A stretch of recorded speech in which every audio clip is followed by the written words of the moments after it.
Mr. Jeffries. Leaders recognized.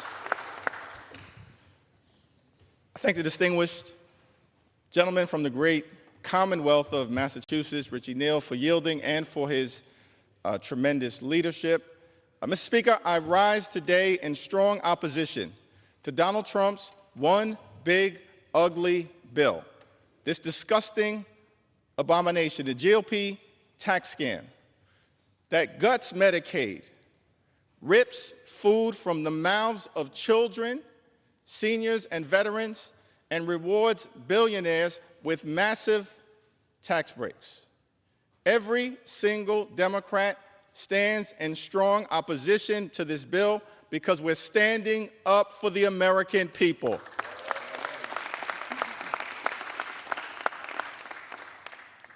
Mr. Speaker, I've heard a lot from my Republican colleagues who've expressed pride in this accomplishment. I asked the question, if Republicans were so proud of this one big ugly bill, why did debate begin at 3:28 a.m. in the morning?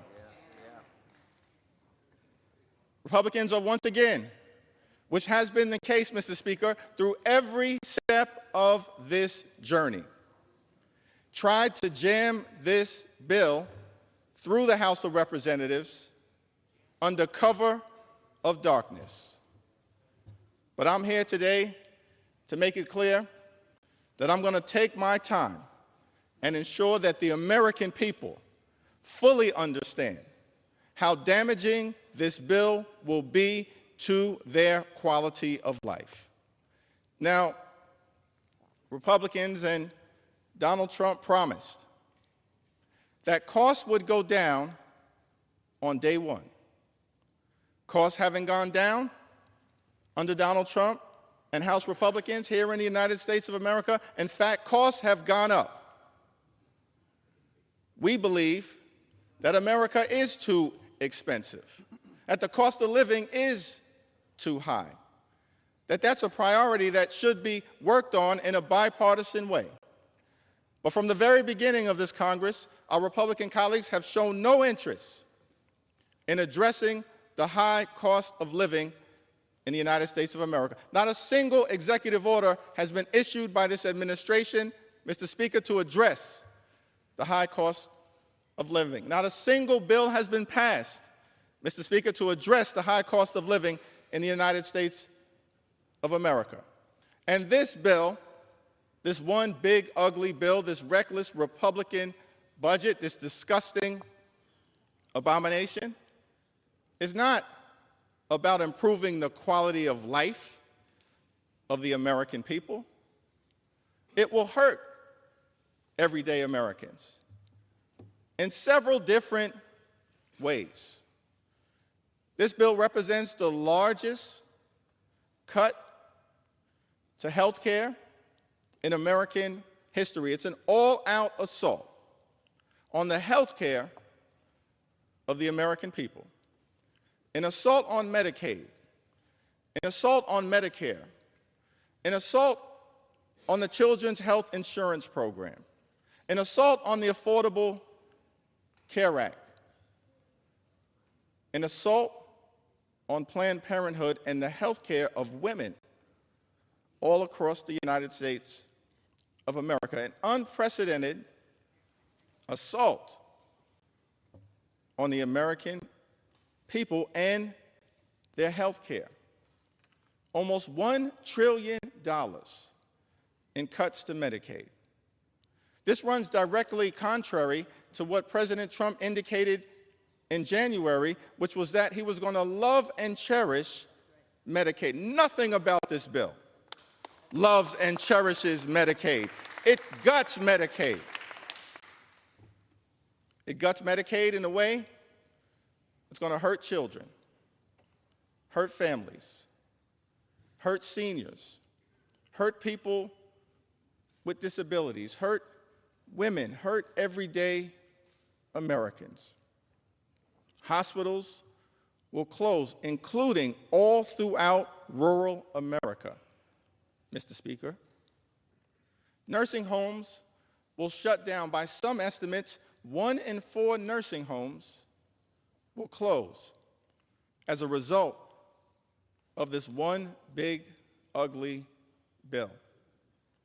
And community-based health clinics, which are the lifelines in neighborhood after neighborhood all across this country, in urban America, in rural America, in suburban America, in small-town America, in the heartland of America, will not be able to operate. And as a result of the lack of health care that will result directly from this one big ugly bill, people in America will die. Unnecessary deaths. That is outrageous. It's disgusting. That is not what we should be doing here in the United States House of Representatives. Not what we should be doing. In addition to the cuts to Medicaid, this bill will result in the largest cut to Medicare in American history. By some estimates, more than $500 billion in cuts to Medicare as a result of the Republicans' one big, ugly bill. This bill will also result in a devastating blow to the Affordable Care Act. That's no surprise because since 2010, Republicans, Mr. Speaker, have been trying to gut and destroy the Affordable Care Act. And as a result of the damage that is done to the Affordable Care Act in this legislation, millions of Americans will lose their health care. The assault on health care in this one big, ugly bill will result in more than 17 million Americans losing health care in the United States of America. Shame on the people who've decided to launch that kind of all-out assault on the health and the well-being of everyday Americans. That's not what we should be doing here in the United States House of Representatives. And because of the drastic cuts that are made to health care in this one big ugly bill, people with private insurance all across America are going to experience increases in their premiums, their co-pays, and their deductibles. Millions of Americans in every corner of this country, an all-out assault on health care. That's a very different vision, Mr. Speaker, that Republicans have working hard to take health care away from the American people than our vision, because we believe, as Democrats, that in the United States of America, health care should not simply be a privilege. Health care is a right that should be available to every single person in the United States of America.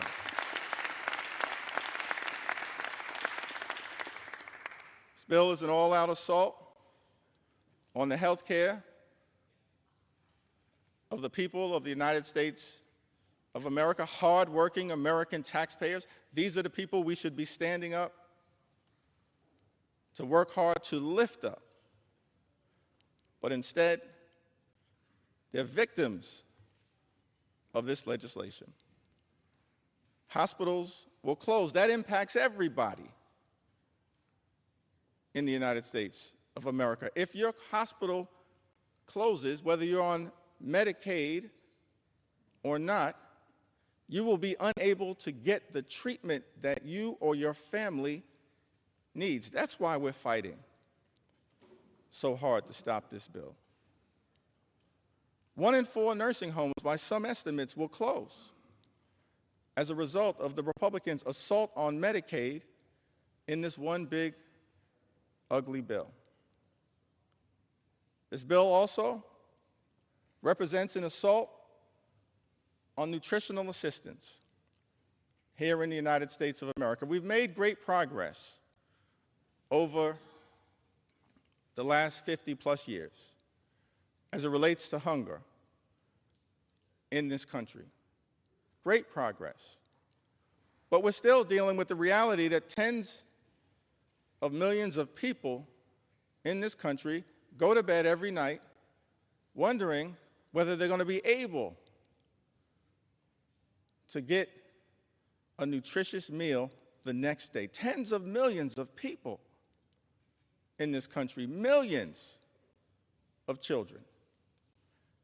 And instead of trying to address that issue, Mr. Speaker, the one big ugly bill will rip nutritional benefits away from millions of Americans, including children, rip food from the mouths of hungry children and hungry veterans and hungry seniors. That is unacceptable. That's one of the reasons why we stand in strong opposition, Mr. Speaker, to this one big, ugly bill. Republicans promised to address the high cost of living in the United States of America. We believe that the cost of living is too high. Housing costs are too high. Grocery costs are too high. Utility costs are too high. Insurance costs are too high. Child care costs are too high. America is too expensive. There are far too many people in this country struggling to live paycheck to paycheck. That should not be the case in the United States of America. But instead of addressing the high cost of living in this one big ugly bill, Mr. Speaker, Republicans are actually going to increase costs, particularly as it relates to the energy bills that everyday Americans pay. Estimated that energy bills will increase by hundreds of dollars a year. That has nothing to do with lowering the high cost of living, making this country a more affordable place. It does the exact opposite. It's an all-out and unnecessary assault on the clean energy tax credits. The clean energy tax credits that many of my Republican colleagues promised in letter after letter after letter that you would stand behind, but all chose to fold and abandon, fighting instead for special interests and opposing the ability for this country to stand up a cleaner energy economy, which means cheaper energy.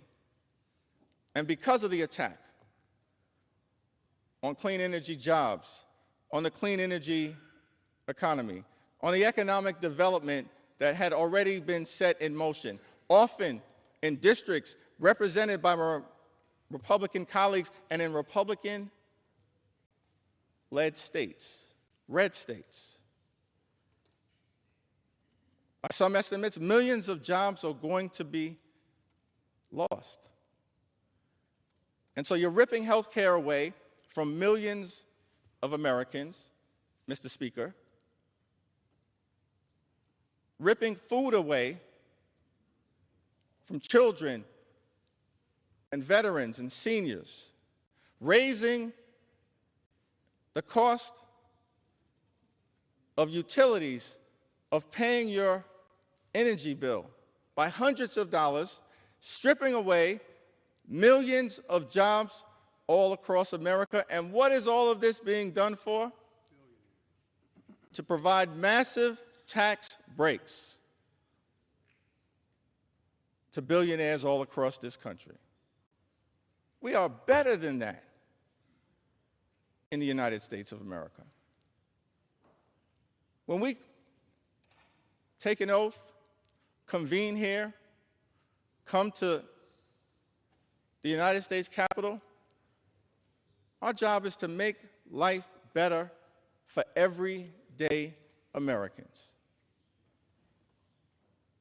But the genesis of this bill, the focus of this bill, the justification for all of the cuts that will hurt everyday Americans in this bill is to provide massive tax breaks for billionaires.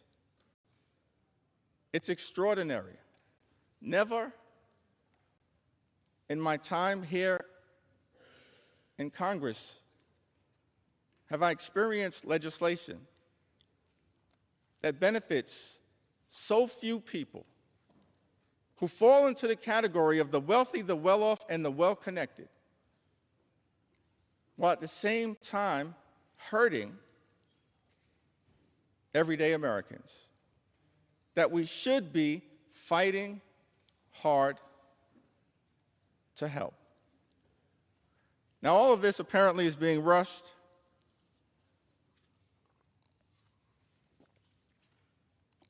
because the decision was made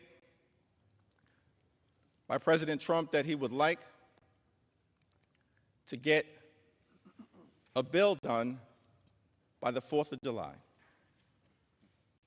What does the 4th of July have to do with this one big, ugly bill?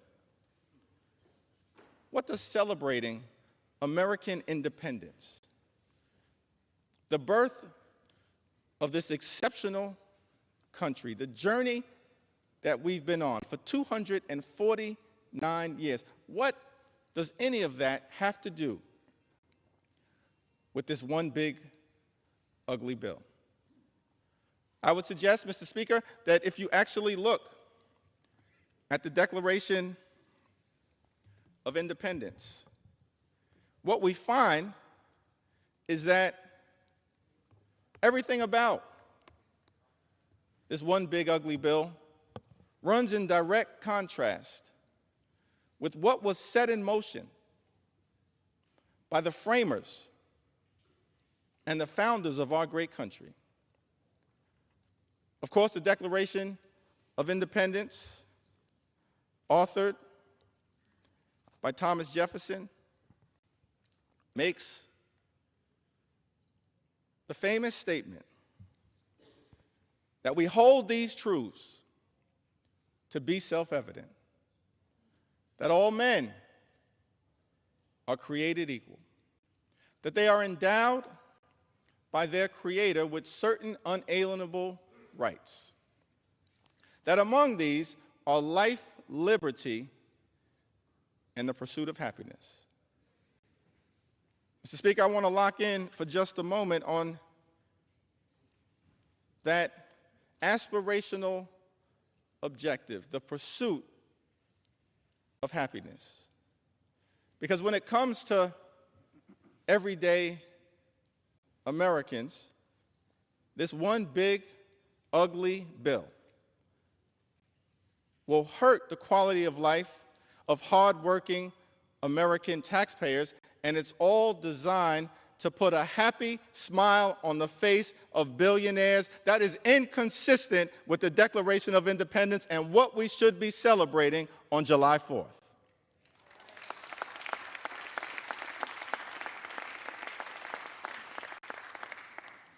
I think what Thomas Jefferson and the framers of this country, they set us out on a course of action, a journey, a march toward a more perfect union, in part anchored in the pursuit of happiness, which decade after decade, century after century, leaders who sat at 1600 Pennsylvania Avenue, leaders in this Congress on both sides of the aisle tried to bring about for the greatest number of Americans. But that's not what this one big ugly bill is all about. America is too expensive. There are far too many people who are living paycheck to paycheck here in this great country. That should not be the case. People who are struggling to survive, to make ends meet. Mr. Speaker, imagine a country where everyone can afford to live the good life. Work hard, play by the rules, and live the good life. We haven't reached that place in the United States of America. Imagine a country where everyone can work hard, play by the rules, and live the good life. Good paying job, good housing, good health care, good education for your children, and a good retirement. Which means keep your hands off Social Security and Medicare, now and forever.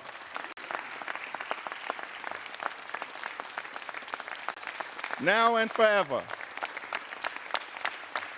We want a country where every single American can afford to live the good life. Good paying job, good housing, good health care, good education for your children, and then a good retirement. And we know that in the United States of America, to unlock that quintessential American dream, living the good life, you have to work hard and play by the rules. But the challenge that so many Americans have right now in this country is that they're doing those two things. They're working hard and they're playing by the rules, but they're unable to experience the great American dream. They're unable to get to that third leg. They're unable to live the good life. And that's what we should be focusing on here in the United States Congress. Not gutting Medicaid, not ripping food out of the mouths of hungry children, not rewarding billionaires with massive tax breaks. How can you prepare to celebrate legislation that will undermine the quality of life of everyday Americans? It's not just a hypothetical. It's not just hyperbole. It's not just hype. It will happen. Everyday Americans will be hurt by the one big ugly bill. We're here on the floor of the House of Representatives debating legislation in the middle of the night with millions of Americans having gone to sleep anxious about what would happen. Here on the floor of the House of Representatives, understandably concerned that their voices have not been heard in this debate, that their pleas for compassion have been overlooked. Many of my colleagues, Mr. Speaker, on the other side of the aisle have chosen not to hold town hall meetings, not to hear from the voices of the people that you're privileged to represent. But we've embraced the American people. We haven't run from the American people. House Democrats will continue to run toward the American people and lift their voices up. Lift their voices up. And so, Mr. Speaker, I'm going to take a little time to share some of the stories of the American people. Voices that might otherwise be excluded from this debate. But we're not going to let those voices be excluded. We will ensure that these voices are heard, We will continue to do everything we can to bring those voices to life, here on the House floor and beyond, to stand up for the best interests of everyday Americans. And we've heard from many of them. Throughout this process, I'll share just a handful. With Medicaid expansion, I now qualify for Medicaid. Without insurance, my monthly bill for my 3 injectable drugs would be $3,000. $36,000 a year.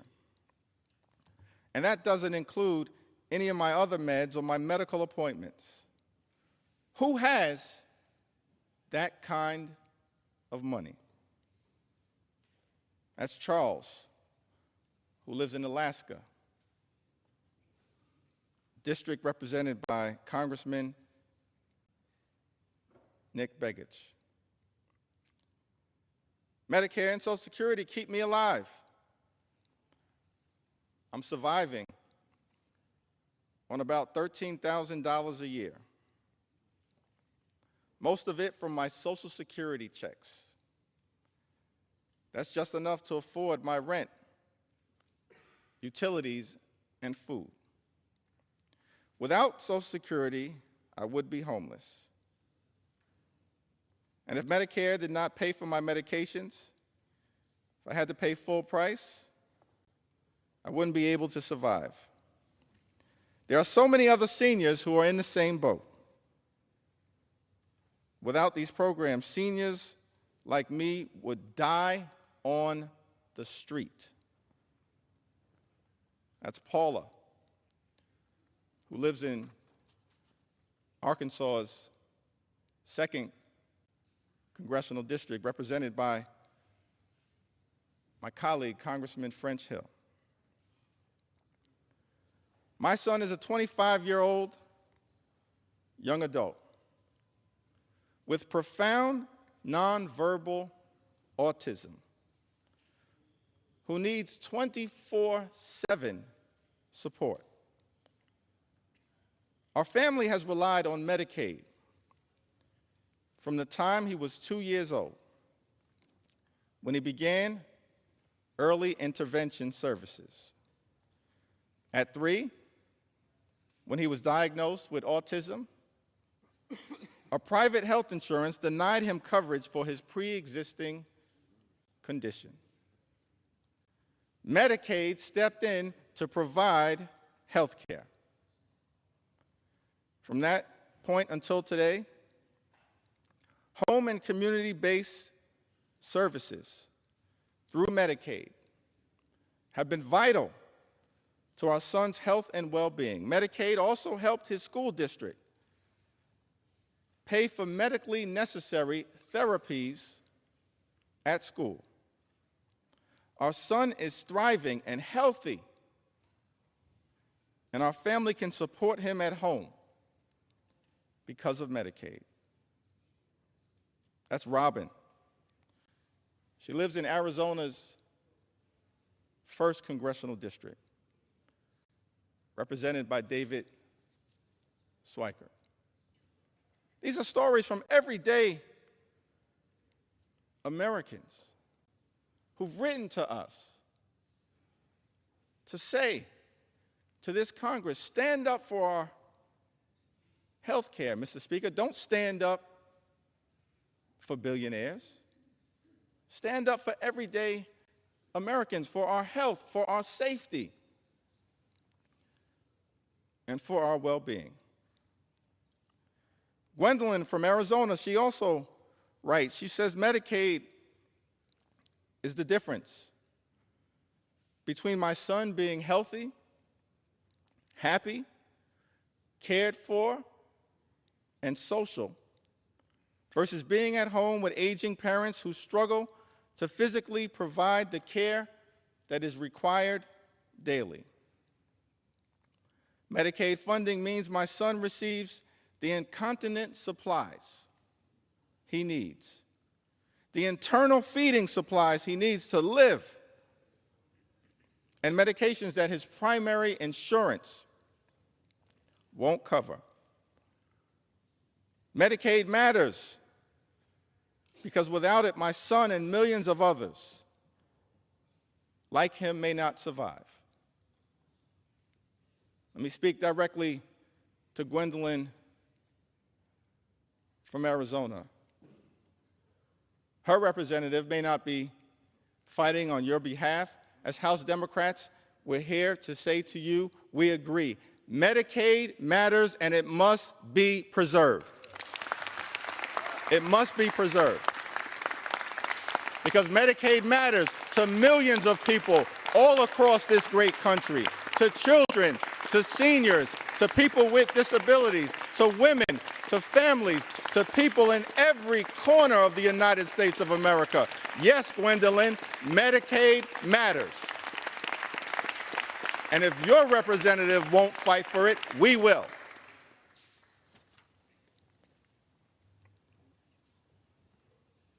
Brenda?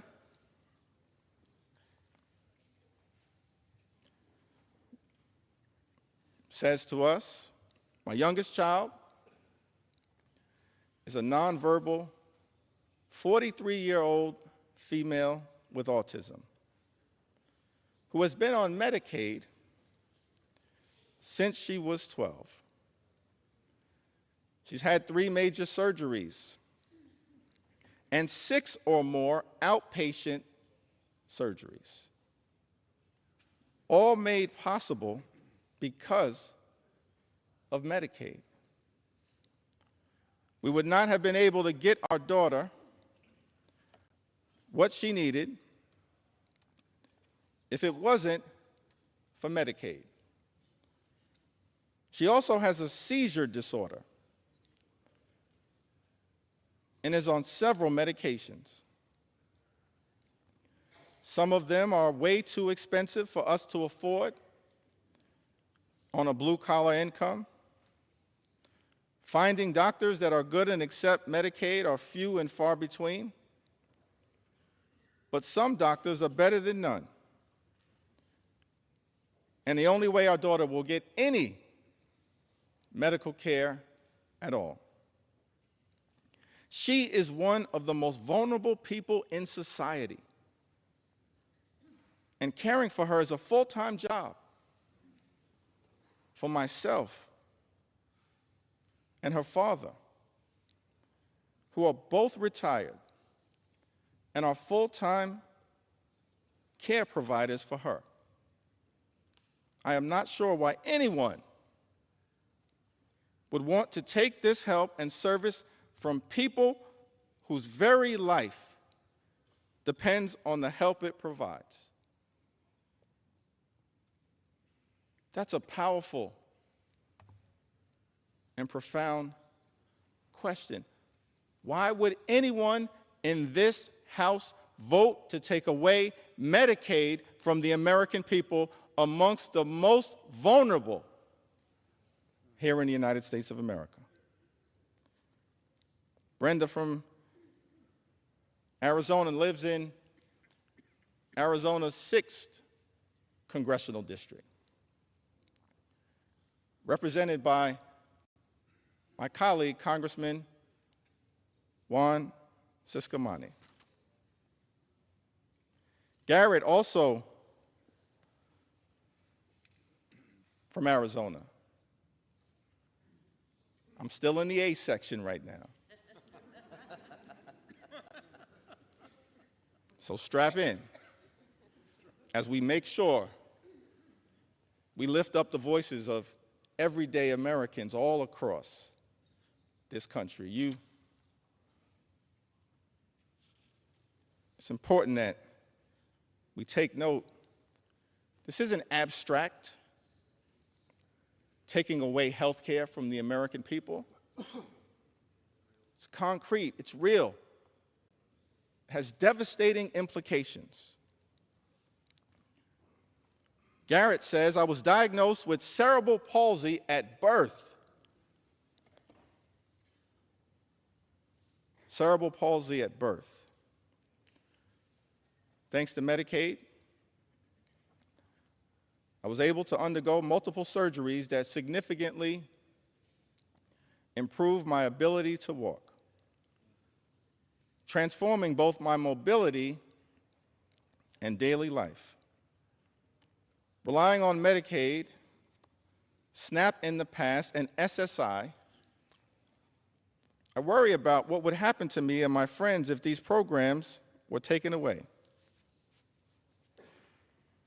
Without them, I wouldn't be able to keep up with doctor's appointments, medications, and transportation. Earlier today, my distinguished colleague from the great Commonwealth of Virginia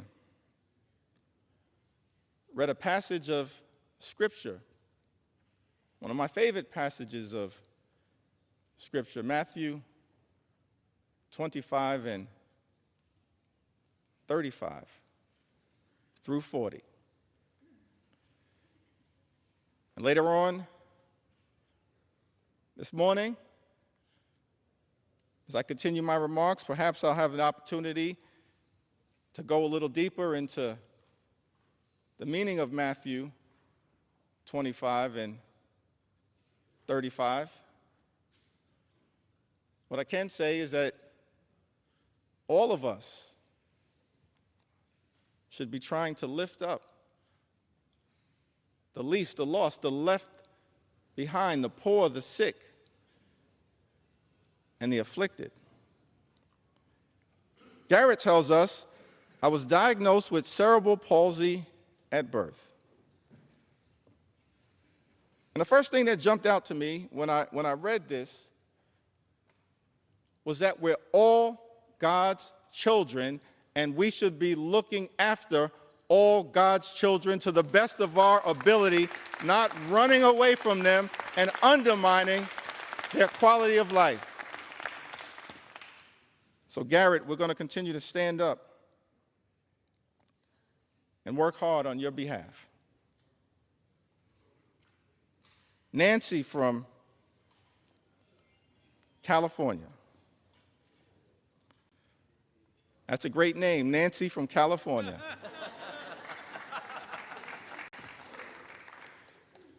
Nancy from California writes, my two special health needs, former foster children, depend on Medicaid for a dizzying array of health services, ranging from over 20 pediatric medical specialists and palliative care to behavioral health and occupational therapies. They both have rare, incurable, disabling diseases that require IEPs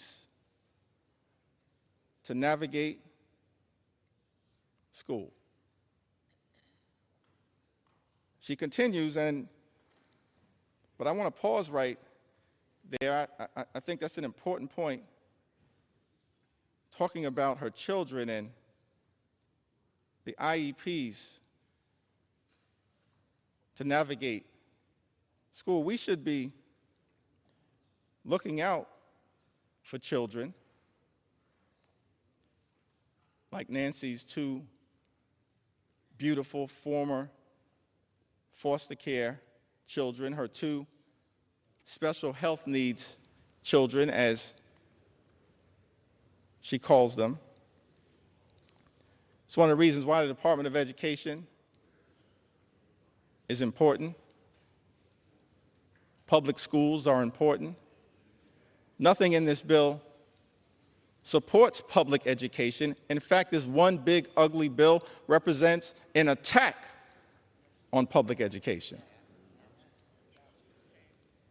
And that is not consistent with what we should be doing as we prepare to celebrate our 249th birthday and lifting up this pursuit of happiness. Nancy continues, the ACA protections for pre-existing conditions and the removal of lifetime caps are also essential. My youngest child requires medical care that I simply cannot afford, costing between $750,000 and $1 million per year, depending on how stable her health is. I work part-time, but the caregiver burden is too demanding for me to maintain a full-time job. As a single widowed mother, Medicaid has become a lifeline for keeping my kids as well as possible. Nancy lives in California's 1st congressional district, represented by my colleague, Congressman Doug LaMalfa. Laura lives in the Central Valley of California, an area of the country with the highest concentration of Medicaid recipients. The highest concentration of Medicaid recipients. I've been raising my 6 grandchildren for 15 years, and they are coming of age, but not many jobs are available. Also, my 16-year-old grandson depends on Medicaid and EBT to survive. He takes many medications a day.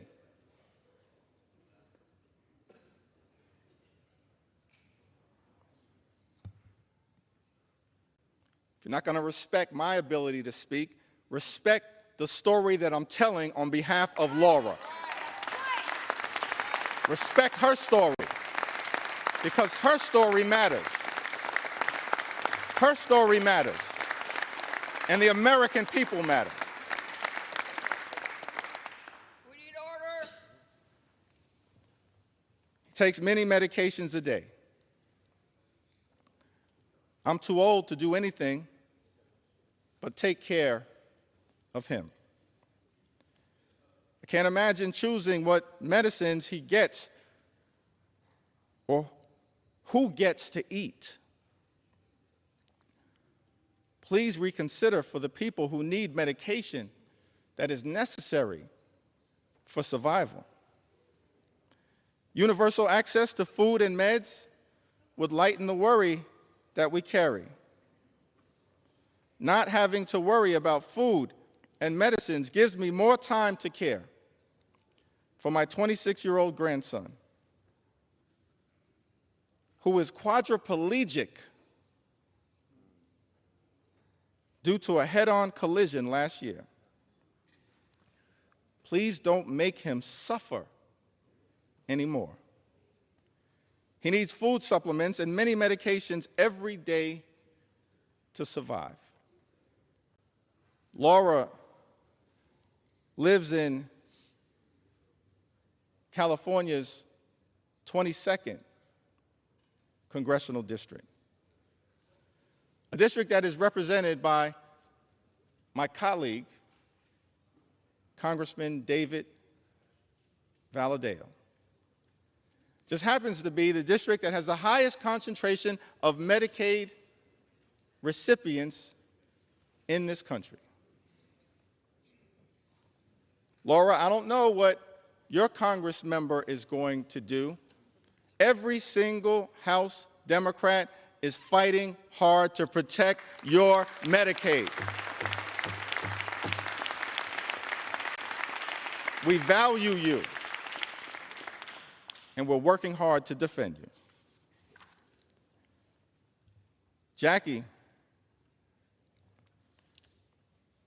is from the Orange County area of California. My son is 34 years old. He has Down syndrome and autism and lives at home with his aging parents, Dad, 82, and Mom, 71. His biggest joys in life for him are his day program and eating out. How small are his desires? And you want to take that away from him. He requires much care. Bathing, shaving, washing hair, brushing teeth, dressing, etc. His aging parents can do the job required for this 100% of the time. He has great caregivers right now, and they have been with him for many years. Now you want to take that away from us? Please know that Medicaid, Medi-Cal, is what allows us to keep him in a safe and happy environment that he will not get anywhere else. And for a whole lot less money. Why should that change for him? Jackie asked. Please be respectful of families who have high-need family members who need these services. Thank you for allowing me to speak on behalf of my son and everyone who loves him. Jackie lives in California's 40th congressional district, a district represented by my colleague, Congresswoman Young Kim. Kayla writes to us from Colorado. At 26, I was diagnosed with brain cancer, a discovery I was only able to make because of Medicaid. Without it, I wouldn't have been able to get the treatment I need to survive. That diagnosis changed my life. And while I am grateful to be here, I can no longer work. Now I rely on disability benefits, food stamps, just to get by. These programs are the only reason I'm able to live. Without this support, I don't know how I would manage. Kayla lives in Colorado's 2nd congressional district, a district represented by the Assistant Democratic Leader, Joe Neguse. Kayla, I can say to you that your Congress member is fighting hard to protect you, just like every single member of the House Democratic Caucus.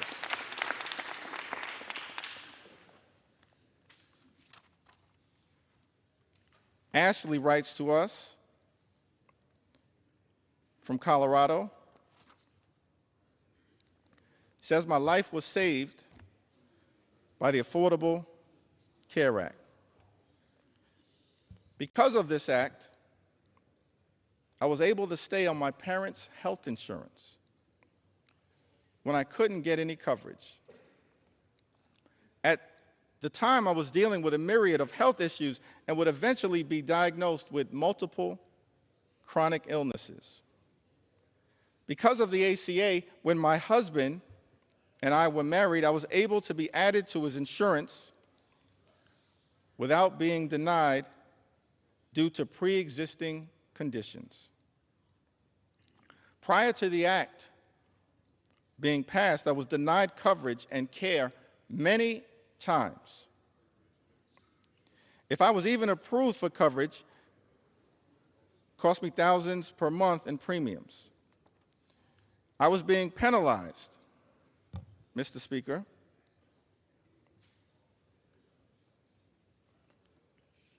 for being sick.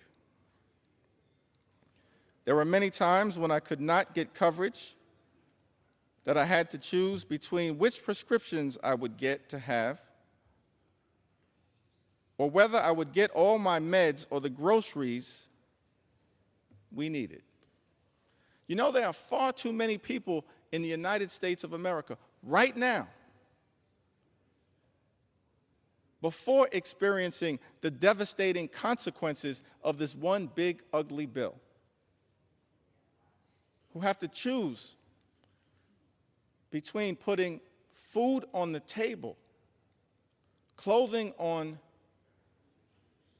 their backs, access to medication, or paying the rent. The United States of America is the wealthiest country in the history of the world. Not a single hard-working American taxpayer should ever have to choose between food or medicine or rent or putting clothing on their back. Not a single hard-working American taxpayer should ever have to make that choice.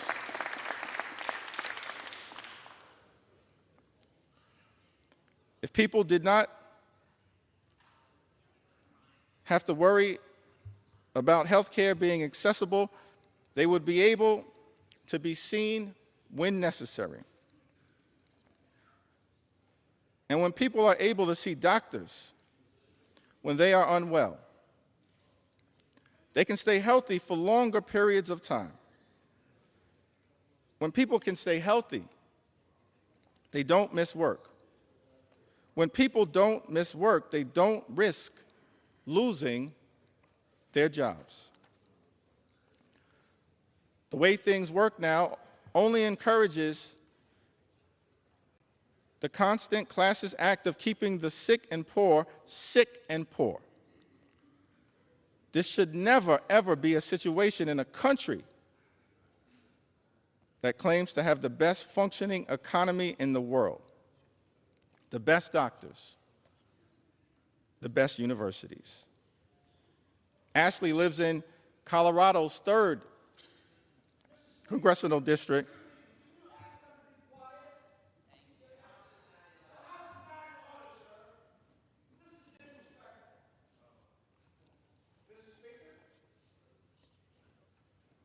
The gentleman is not recognized.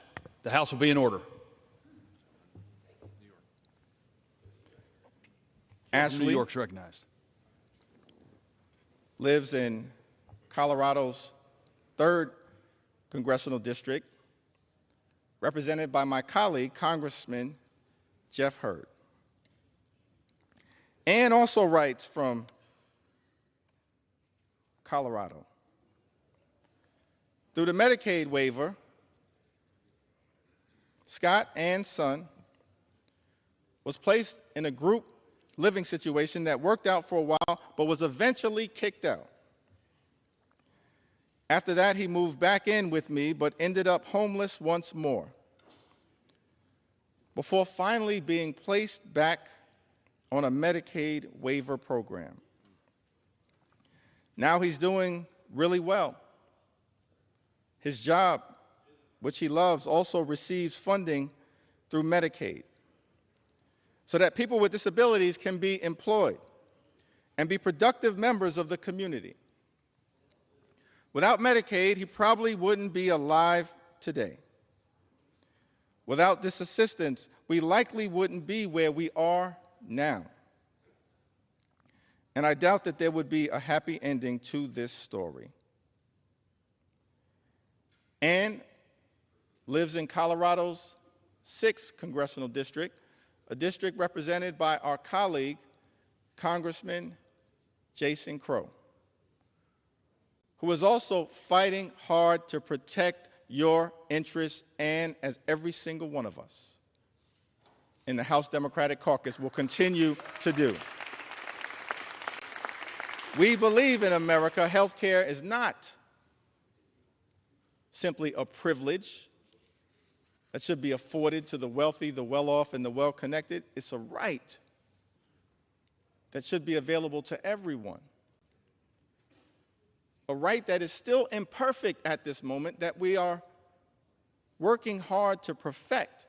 But this one big ugly bill, the largest attack on health care, Mr. Speaker, in the United States of America, moves us in the opposite direction.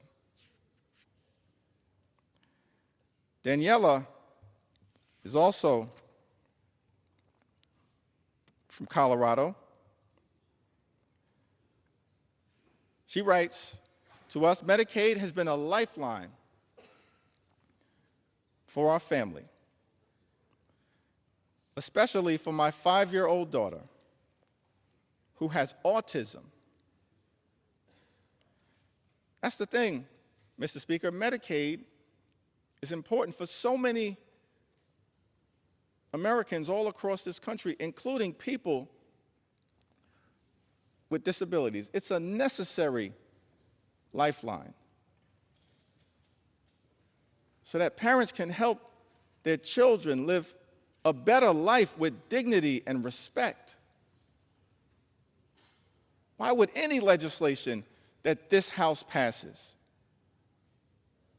attack health care available to families that are pouring in everything they have to help their child under difficult circumstances live the best possible life? It perplexes me, Mr. Speaker, that this bill would go after the health care of people like Daniela and her 5-year-old daughter. Daniela says that as parents, we've faced many struggles trying to balance full-time work, starting a real estate business, and still being there for our 3 other children. It's been overwhelming at times, and finding the right support for her hasn't always been easy. But Medicaid has provided therapy and services that have made a world of difference in her life.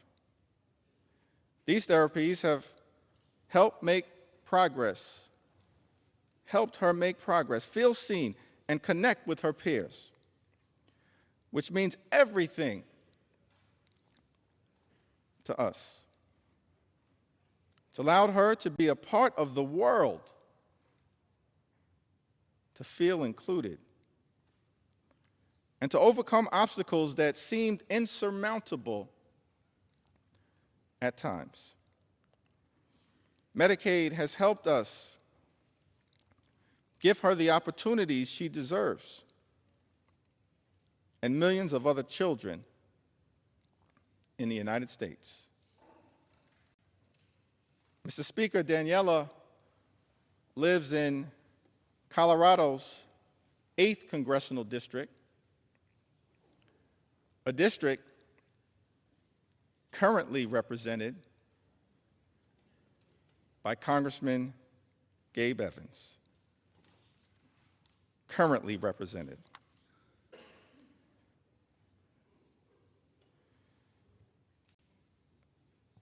Mr. Speaker, we heard from Martha, who writes from Florida. I have an adult daughter with developmental and intellectual disabilities who needs Medicaid for her medical care. As a mom, I worry a lot about what the future will hold for her. Will she have access to quality medical care when my husband is no longer able to provide for her? Please support individuals like my daughter who are vulnerable and need our help. Thank you from my heart. Martha lives in Florida's 7th congressional district, a district represented by our colleague, Mr. Speaker, Congressman Corey Mills. We've heard from people from the heartland of this country. In Indiana, Kim writes to us, SNAP and Medicaid were lifelines when my children were younger. At least when I was able to get them. As a single mom, working my way up from low-paying jobs, we often had too little food. My dinner was the combined uneaten food from my 4 kids' plates. Even then, keeping benefits was difficult due to missing or late paperwork, faxes lost to the ether. I sometimes worked 3 jobs and cried too often when the letter came saying benefits were suspended. When that happens, you end up hungry for weeks until it's straightened out. Kim lives in the 9th Congressional District of Indiana, Mr. Speaker. She says, SNAP and Medicaid were lifelines when my children were younger, at least when I was able to get them. Let me park right there for a moment, because one of the arguments that I've consistently heard made, Mr. Speaker, by our Republican colleagues on the other side of the aisle is that they weren't going after Medicaid recipients, that no benefits would be taken away as a result of these so-called work requirements.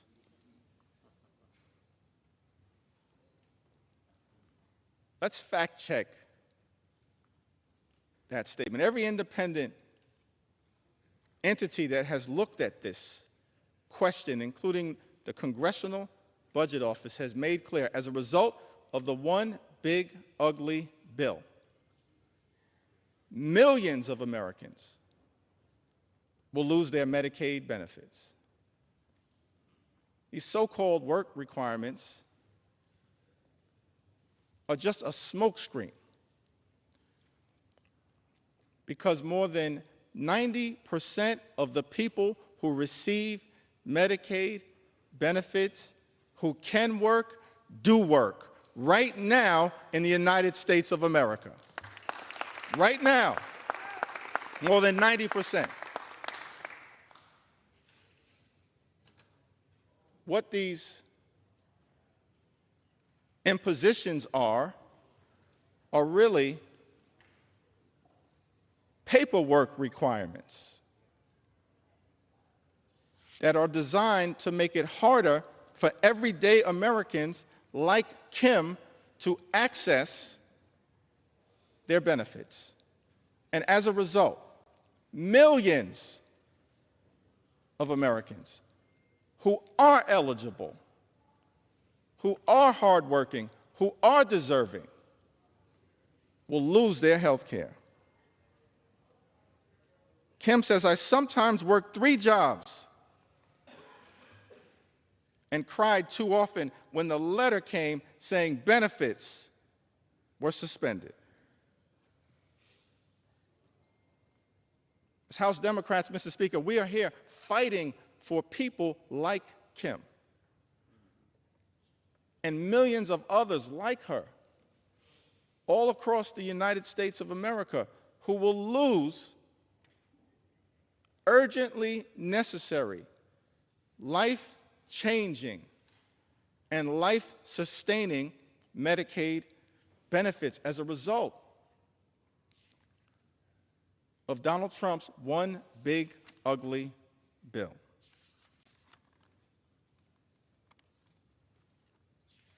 We hear from Maria, from Iowa, in the great heartland of this country. Maria writes to us in 2021, I got seriously sick with COVID. I ended up in a coma for 12 days, spent 3.5 weeks in the ICU, and then another 3 weeks on the recovery floor.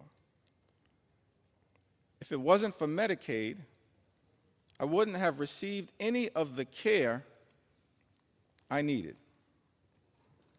I honestly don't know where I'd be today.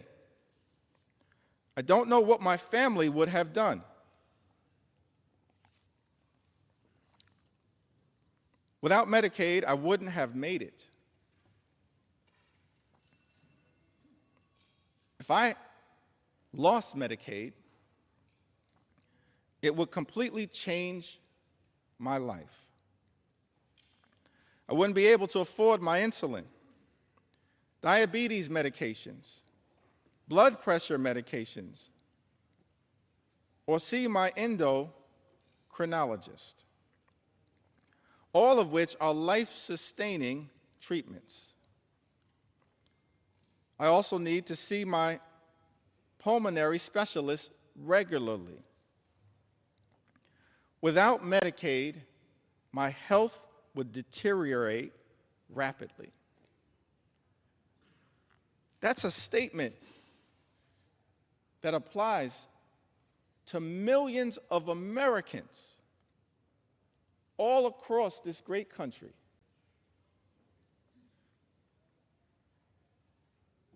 who are at risk of losing their health care because this one big, ugly Republican bill has put a target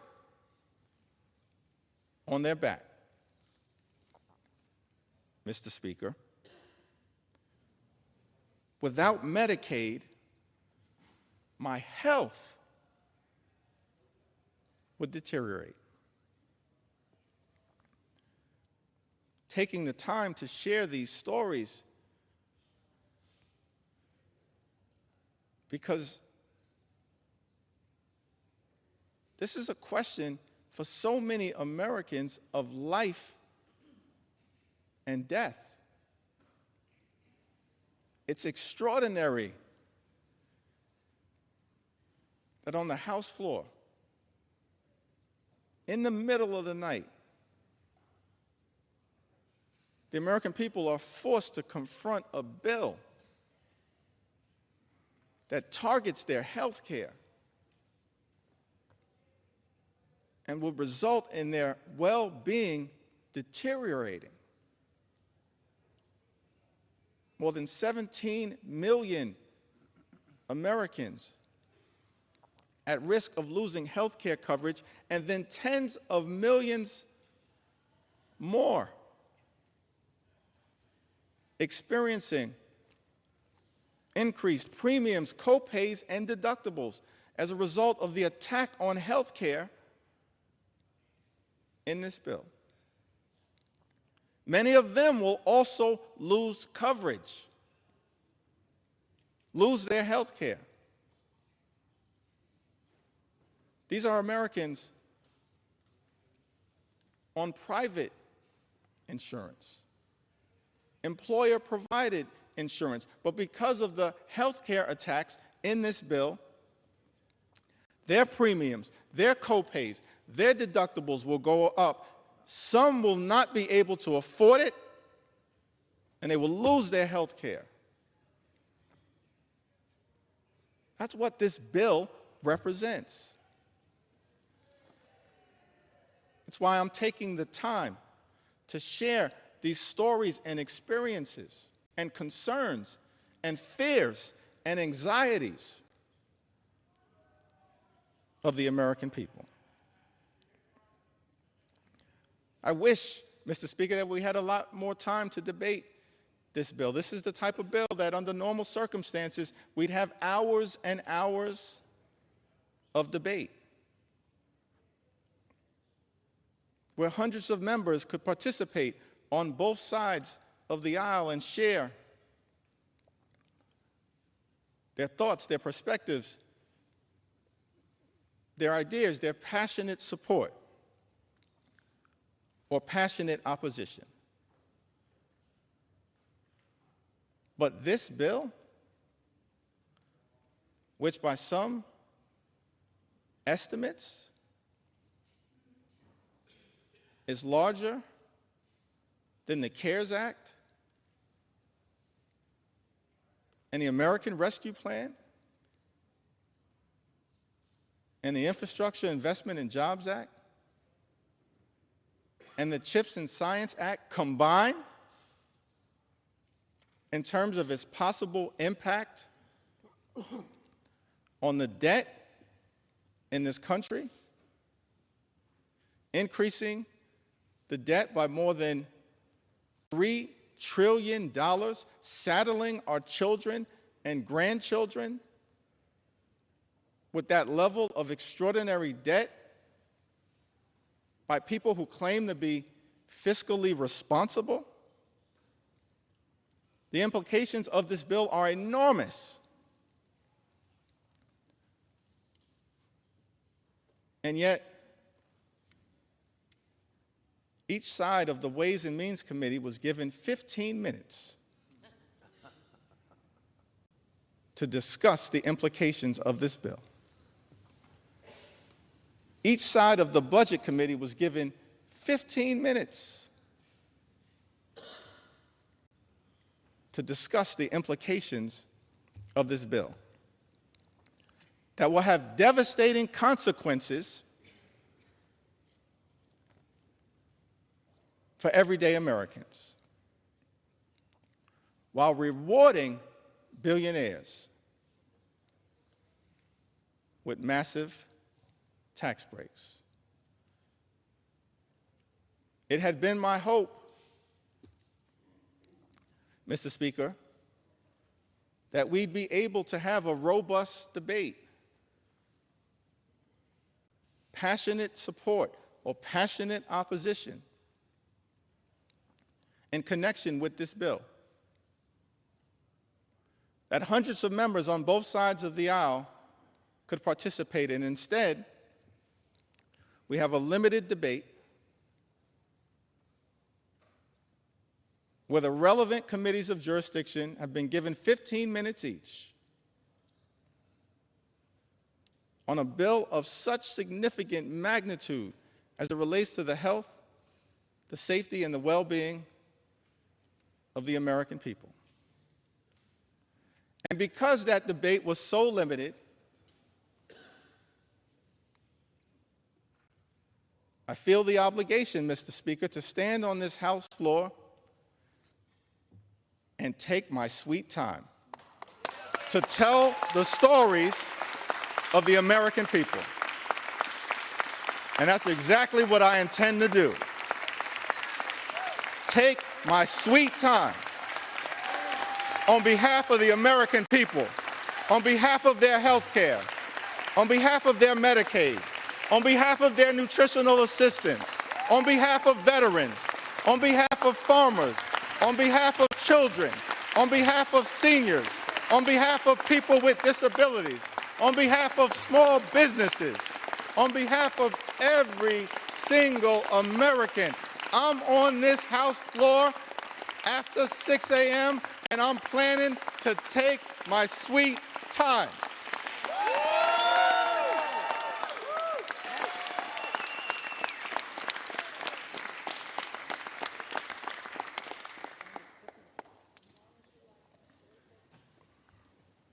Without Medicaid,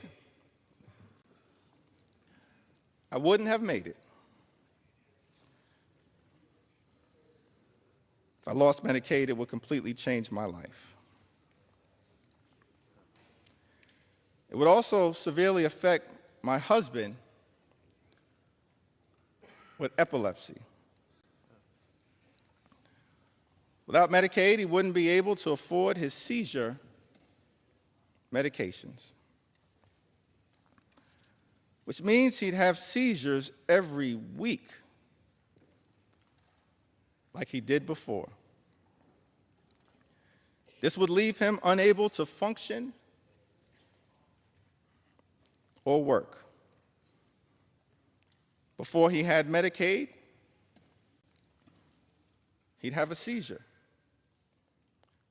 And it would take him days to recover.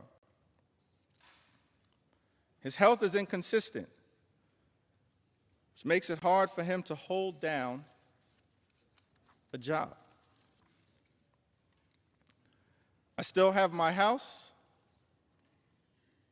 my car, my husband, and my health. Thank God for that. But why should we have to struggle so hard just to live? In a country with so much wealth, I'm considered one of the lucky ones. And yet I still struggle to make ends meet for the basics. That's Maria, pouring her heart out to us as members of Congress about her struggles. She lives in Iowa's 1st Congressional District, represented by our colleague, Mr. Speaker, Representative Marionette Miller Meeks. In a country with so much wealth, I'm considered one of the lucky ones. And yet I still struggle to make ends meet for the basics. Maria makes this important point as we stand on the threshold of the 4th of July. Thomas Jefferson, having written those immortal words in the Declaration of Independence, we hold these truths to be self-evident, that all men are created equal. They are endowed by their Creator with certain... Gentlemen will suspend. Members are reminded to take their conversations off the floor. Close both sets of cloakroom doors, please. Gentleman's recognized. Thank you, Mr. Speaker.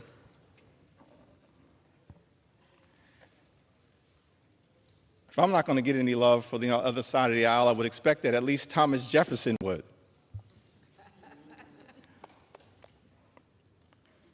He wrote in the Declaration of Independence that among these are life, liberty, and the pursuit of happiness. What is the pursuit of happiness in the United States of America here in the year of our Lord, 2025? Imagine a country where every single American can afford to live the good life. Work hard, play by the rules, live the good life. That's the American dream. But our concern as Democrats is that in the wealthiest country in the history of the world, there are far too many people like Maria from Iowa, who are unable to achieve that American dream, unable, despite working hard and playing by the rules, to live the good life, good paying job, good housing, good health care, good education for your children, and a good retirement. That should not be too much to ask for here in the United States of America. But instead of working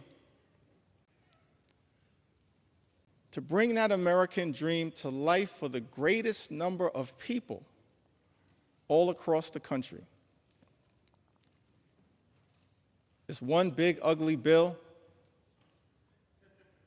Mr. Speaker, that our Republican colleagues are trying to jam down the throats of the American people, will undermine their quality of life.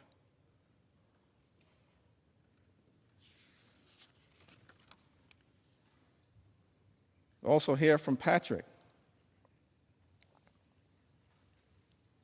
Lives in the heartland of this country. One of the good people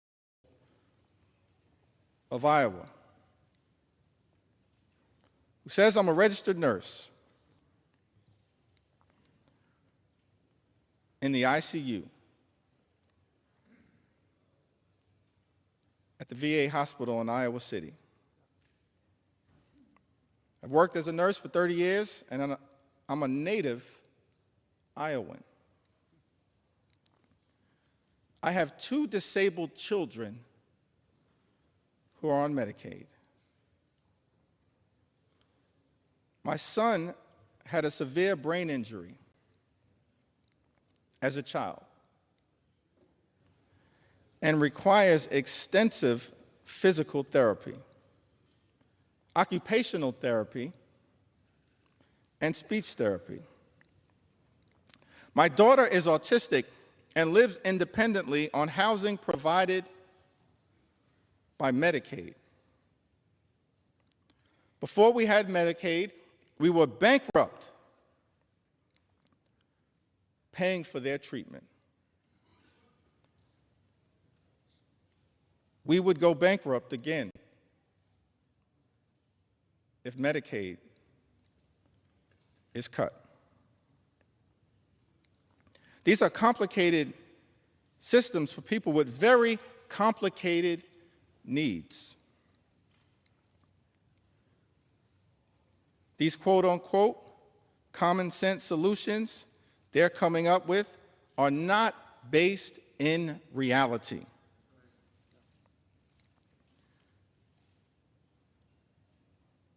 People have tried these work requirements in the past, but even disabled or able-bodied people, we all have barriers.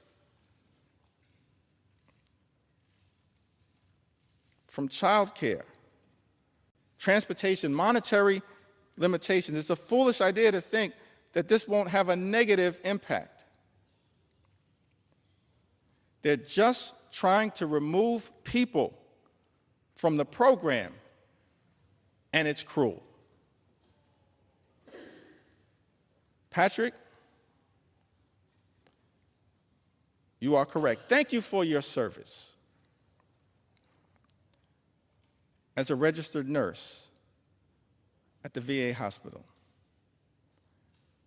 And thank you for all that you are doing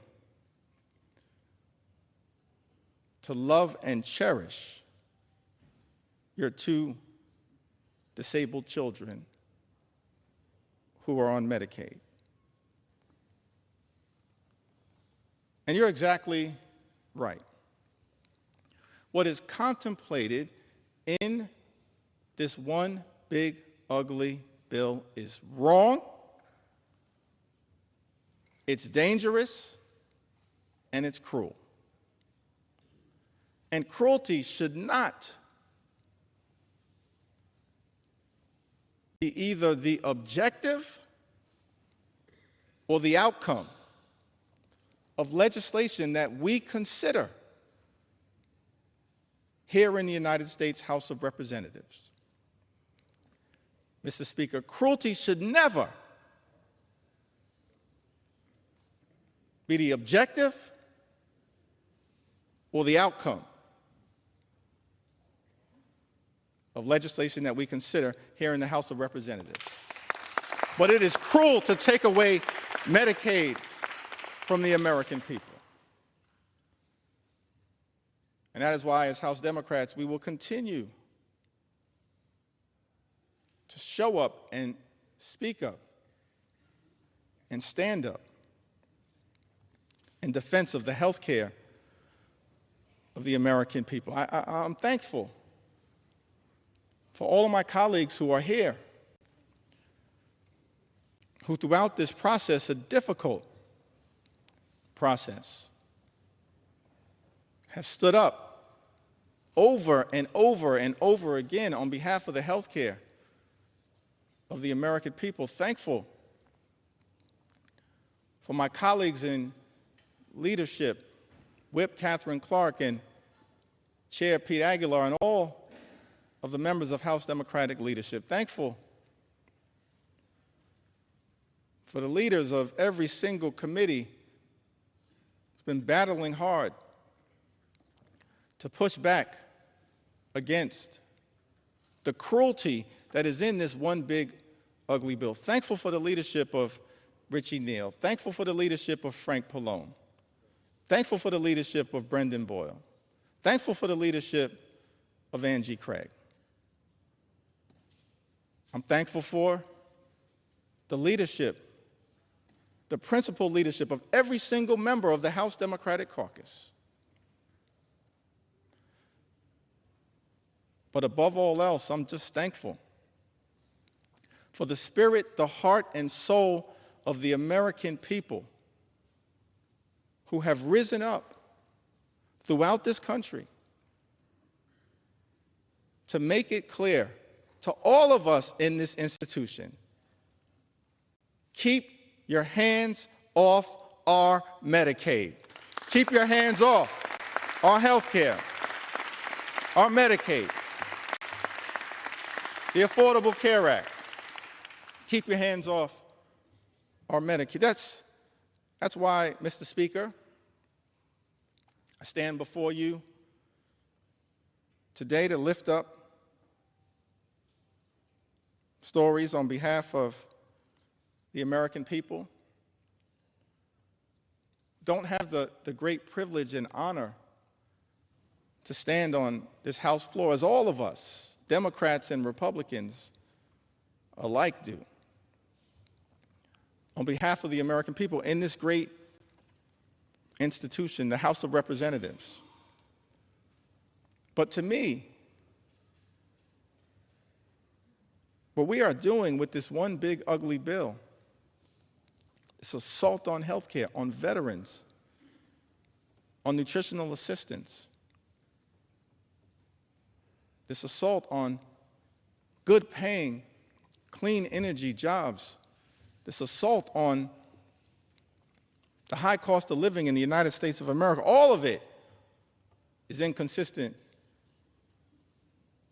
with the best of what this House of Representatives should be doing for such a time as this. And so I stand here on behalf of everyday Americans like Elizabeth, who's also from Iowa. Elizabeth suffered from sepsis caused by untreated strep throat. After waiting to receive care while uninsured and without paid sick leave. After receiving care she needed, she was able to apply for Medicaid and have her medical bills retroactively covered. Now, Medicaid has allowed her to get access to essential and preventative health care. Mr. Speaker, Elizabeth lives in the congressional district represented by our colleague, Zach Nunn, Iowa's 3rd congressional district. Thank you, Elizabeth, for highlighting one of the concerns that all of us should have with this bill. When you launch an all-out assault on the health care of the American people, when you effectively, in Medicaid as we know it,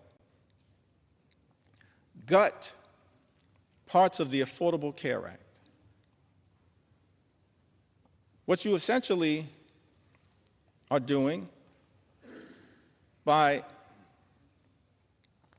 stripping health care away from the American people, putting people like Elizabeth back in the position that she had previously been in, where she has untreated medical conditions that won't get better on its own, it will likely get worse and lead to further medical complications. Why would we do that to the American people? That is wrong.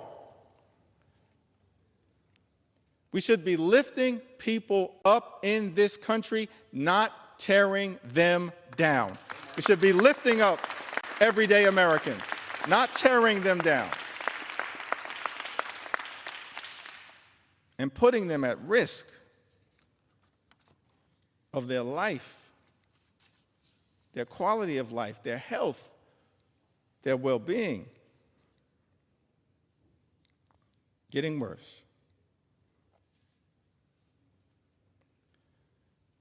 We hear from Becky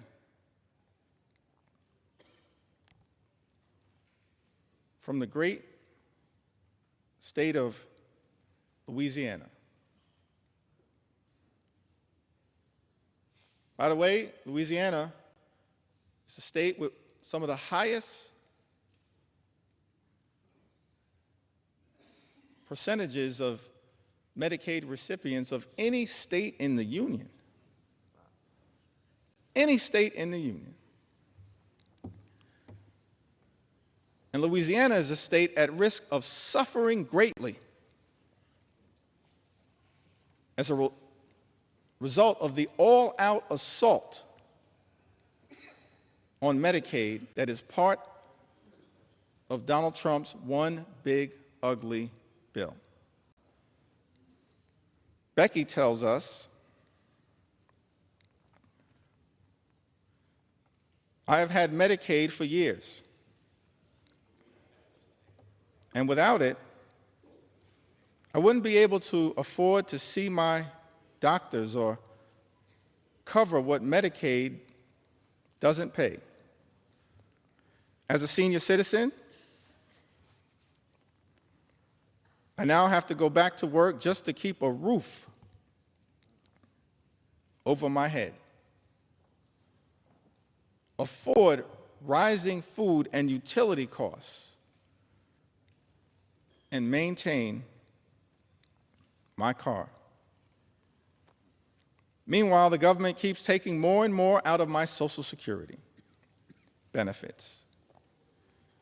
Money I already paid taxes on while working. Feels like the middle class no longer exists. You're either rich or poor. Politicians today have no real understanding of what it's like to struggle every single day. If they had to live like regular people, maybe things would improve for seniors like me. Becky lives in Louisiana's 3rd congressional district, a district represented by our colleague, Mr. Speaker, Representative Clay Higgins. Louisiana, state, of course, also represented by my good friend and colleague,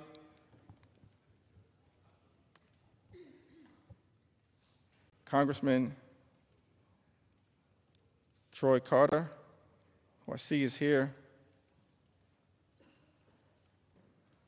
with us in the chamber, also Cleo Fields, another good friend and colleague. Louisiana, a state that stands to suffer mightily as a result of this all-out assault on Medicaid. Now, I heard my distinguished colleague, Mr. Speaker, the House Majority Leader, someone who personally respect his resilience, his perseverance, his journey. I think he comes by his views in good faith. It's his perspective, it's the speaker's perspective.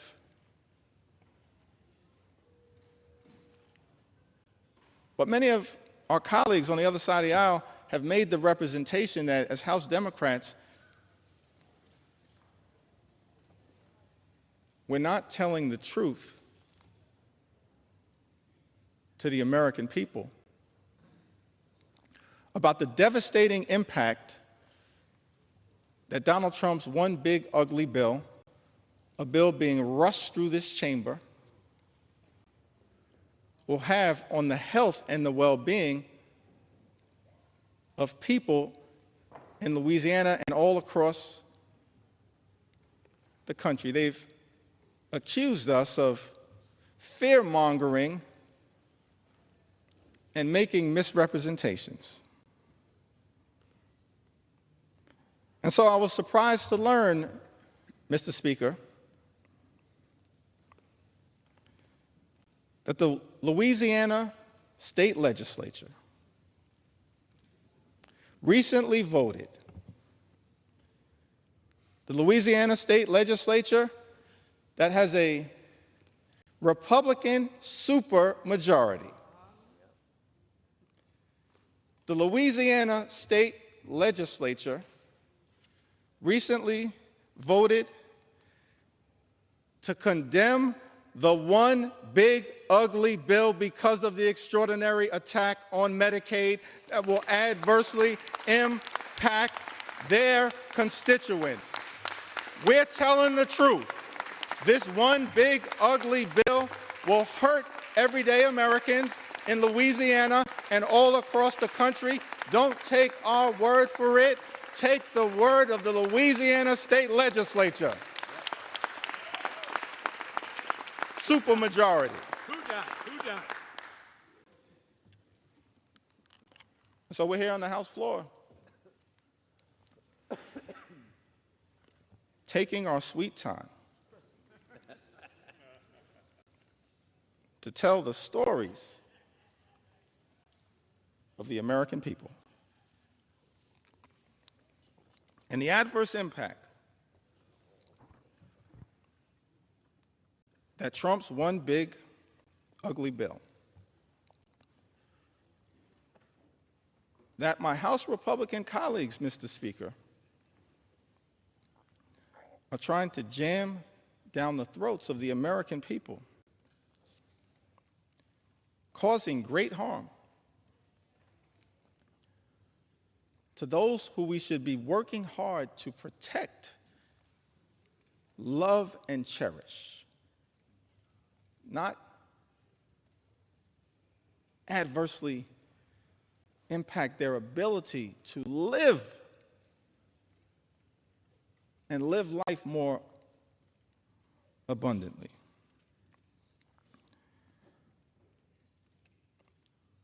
Tamara, who lives in Louisiana's 4th Congressional District, represented by the Speaker of this great House. I have depression and PTSD. I'm unable to work and rely on Medicaid to get my monthly medications to keep me essentially alive. Tamara, we're going to continue to fight hard on your behalf. We heard from Emily, who lives in the Commonwealth of Massachusetts. Emily tells us that I'd moved to Massachusetts in 2020 and was working a retail job for minimum wage. I was unable to afford much, but the state thankfully approved me for SNAP assistance and Medicaid. Without that jump start, I'm not sure where I would be today. There shouldn't be shame or stigma surrounding these programs. You never know when life will get pulled out from underneath you. The relief when these programs can come to your aid is indescribable.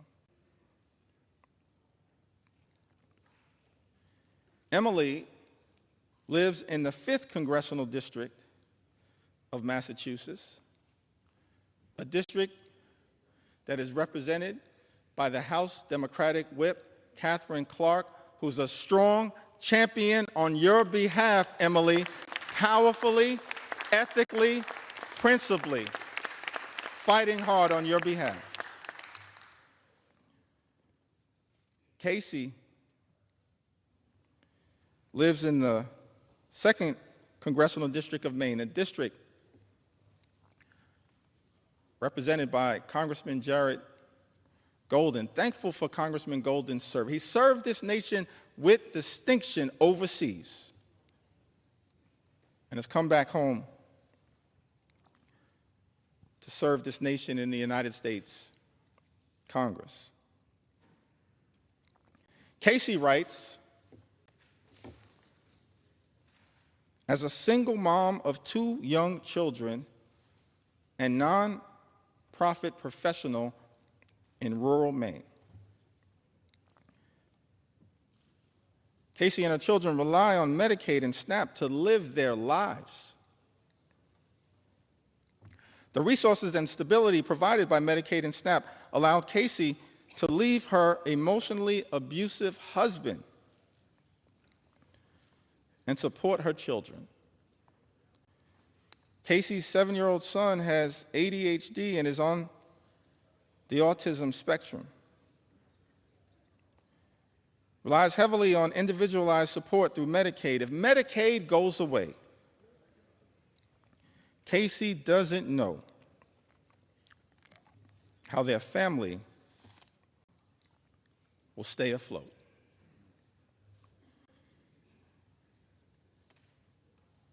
The American people pouring into us, Democrats and Republicans, in the United States House of Representatives, the People's House, pouring into us with all of their heart, all of their soul, all of their authenticity, pleading that this Congress would find it in our hearts to stand up for them and not stand up for billionaires, which is what this one big ugly bill is designed to accomplish. Sarah writes to us from Michigan's 4th Congressional District. My daughter has a heart condition. And the fact that she's on Medicaid is the only way that we can pay for her doctor visits and medications. I'm a widow, and money is very tight. So the fact that I'm on Medicaid, too, is the only way that I can pay for my own visits and meds. The loss of Medicaid for us would be absolutely devastating. Mr. Speaker, Sarah lives in Michigan's 4th Congressional District, a district currently represented by our colleague, Congressman Bill Huizenga. The loss of Medicaid for us would be absolutely devastating. That's the consequence of the GOP tax scam, this disgusting abomination, this reckless Republican budget. Mr. Speaker, that Republicans were trying to jam down the throats of the American people during the dead of night. It's extraordinary. No legislation that we consider in the House of Representatives should be devastating for everyday Americans, either in its objective or in its outcome. But as Democrats, we stand here in strong opposition to this one big, ugly bill because of the devastating consequences that will result to everyday Americans all across this great country. Lucy writes to us from the heartland, from the great state of Michigan as well. My brother is a developmentally disabled senior who lives in a group home. Until the age of 59, he was cared for by our mother. He cannot live on his own and has numerous health issues. He depends on Medicaid. Without Medicaid, his brothers and sisters could not support his medical care. We're hearing from families all across the country mothers and fathers, brothers and sisters, sons and daughters, husbands and wives, pleading with this Congress, pleading with House Republicans to stand up for their loved ones who are on Medicaid, who are at risk of having their health care run over and their lives ruined by the consequences of Donald Trump's one big, ugly bill. Lucy lives in Michigan's 7th Congressional District, a district currently represented, Mr. Speaker, by our colleague, Representative Tom Barrett. We've also heard from Sharon, who lives in Michigan. My daughter is a young woman who was born with cerebral palsy, mild cognitive impairments, and autism. She depends on Medicaid services for her health.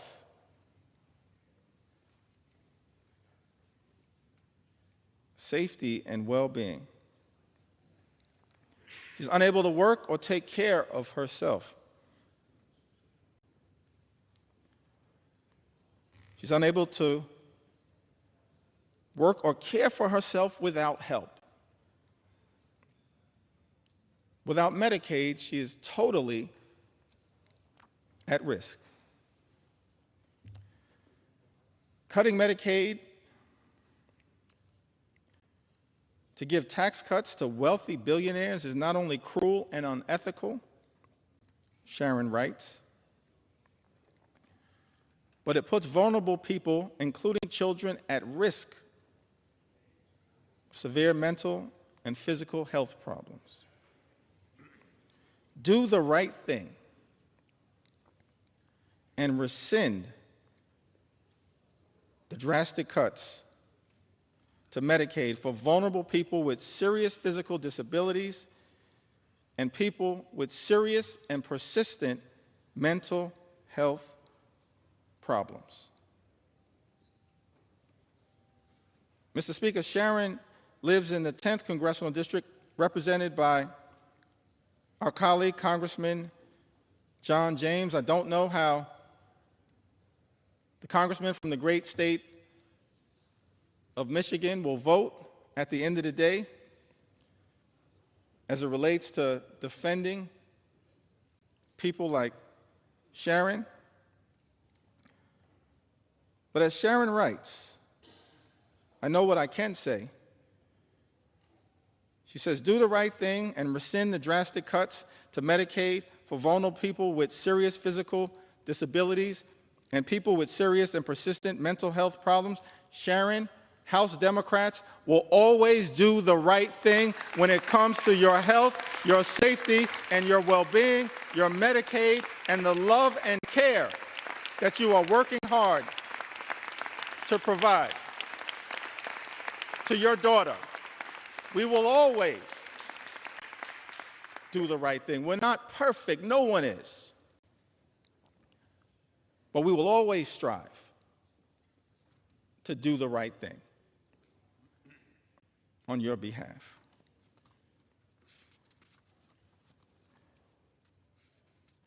As I work through these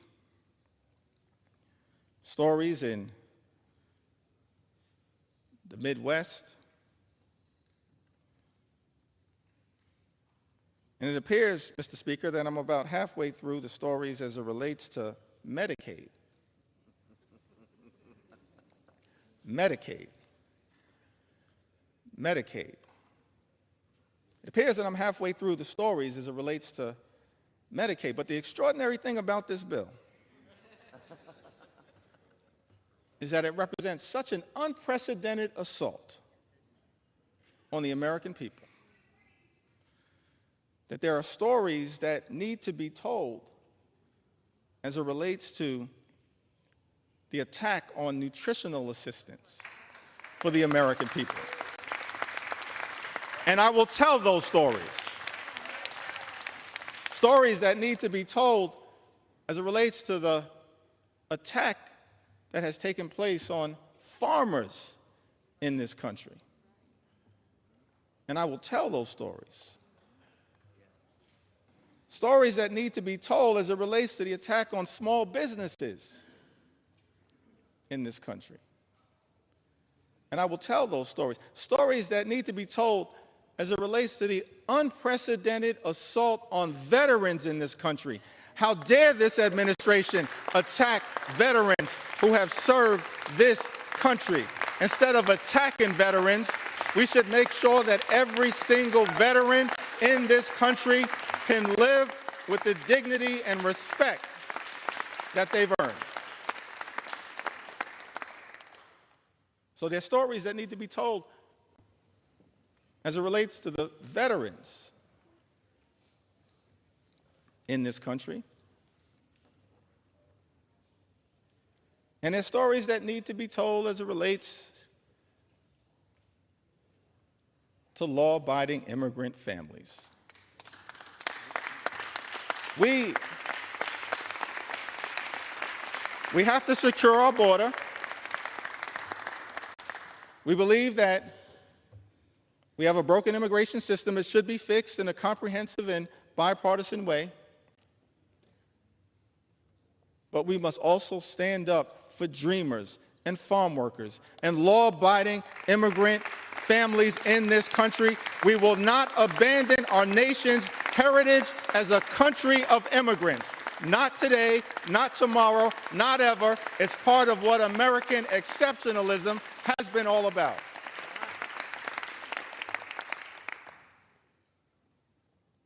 That need to be told. William writes to us from the great state of Minnesota. So thankful for our colleagues from the Minnesota delegation fighting hard on behalf of that great state. I'm a 57-year-old man living in central Minnesota. I'm a type 1 insulin-dependent diabetic, legally blind, and I suffer from severe nerve damage in my back and legs due to diabetes. I rely on Social Security, Medicare, Medicaid, and SNAP benefits to support myself. Any reduction in these programs would severely impact my life and my ability to afford food, pay for my small apartment, and access medical care. Without these benefits, I would be destitute. William lives in Minnesota's 6th congressional district. Mr. Speaker, a district represented by our colleague, Congressman Tom Emmer. Say to William, I don't know what the majority whip will ultimately decide to do as it relates to this one big ugly bill. But we're going to stand up for the things that clearly matter to you. We're going to stand up for Social Security, stand up for your Medicare, stand up for Medicaid, stand up for your SNAP benefits, and stand up for you. I'd also note, parenthetically, it's not rhetorical that we are claiming to stand up for people like William, a 57-year-old man living in central Minnesota. He notes two things that are of interest to me. He says that I'm a type 1 insulin-dependent diabetic.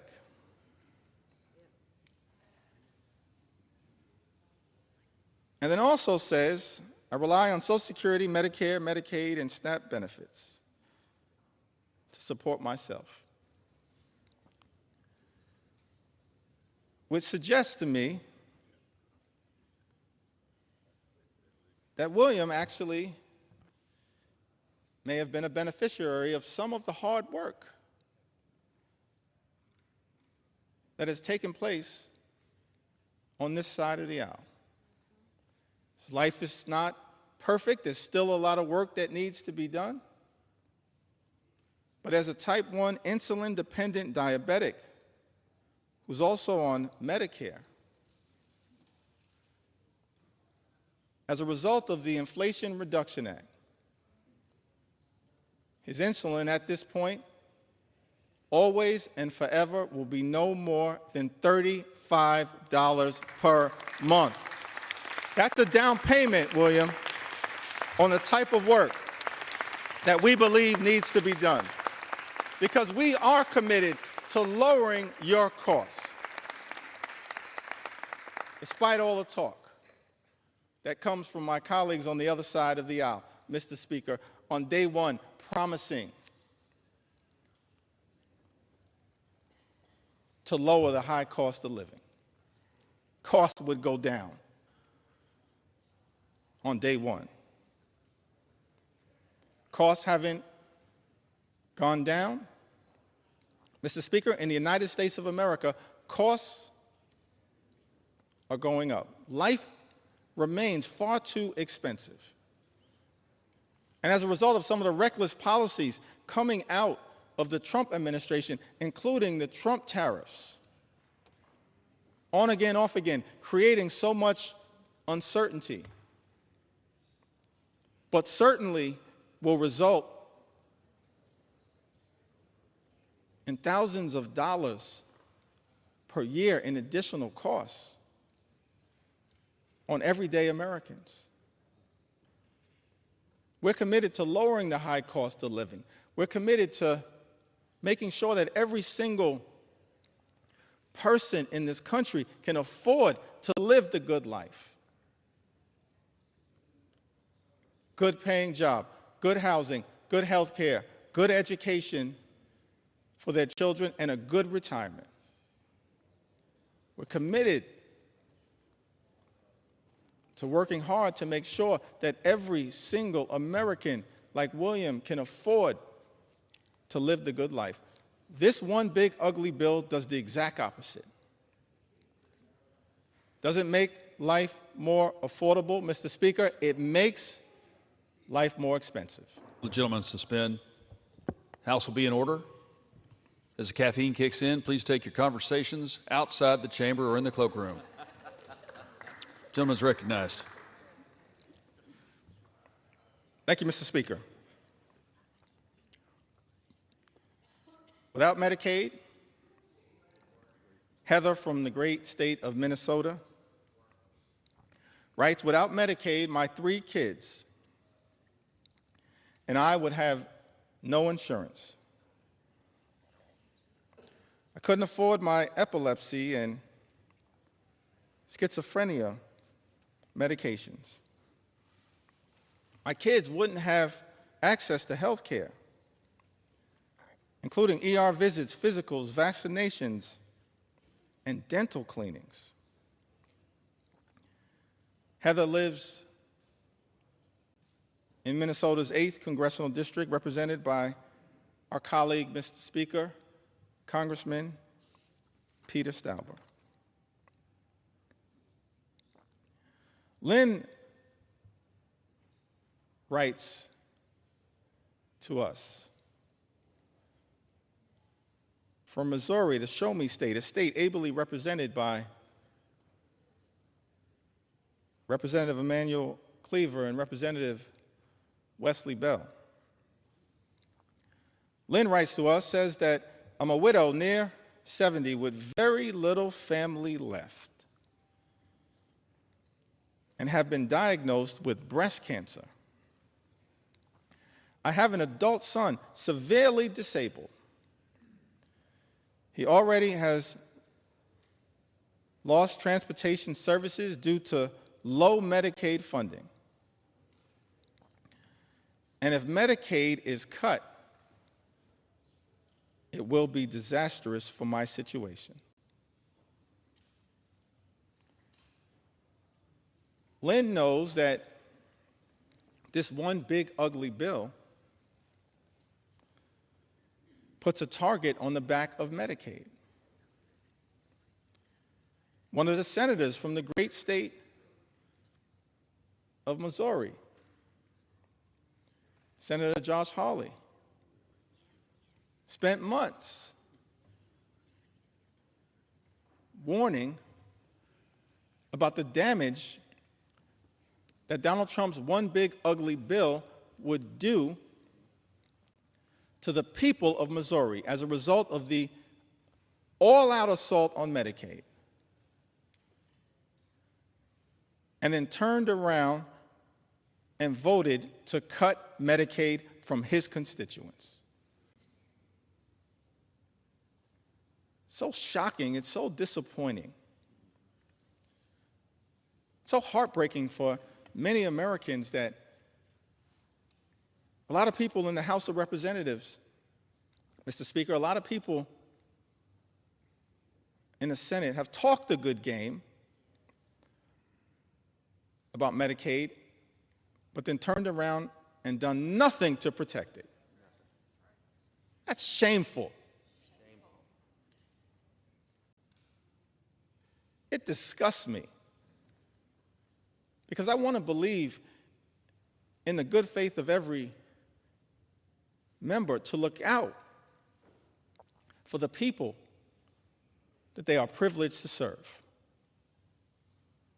Donald Trump's one big ugly bill, an all-out assault on health care, an all-out assault on Medicaid, the largest cut to Medicaid in American history. This legislation will end Medicaid as we know it. Millions of people will lose their health care. Hospitals will close, including in rural America. People will lose their nursing homes. 1 in 4 nursing homes may close as a result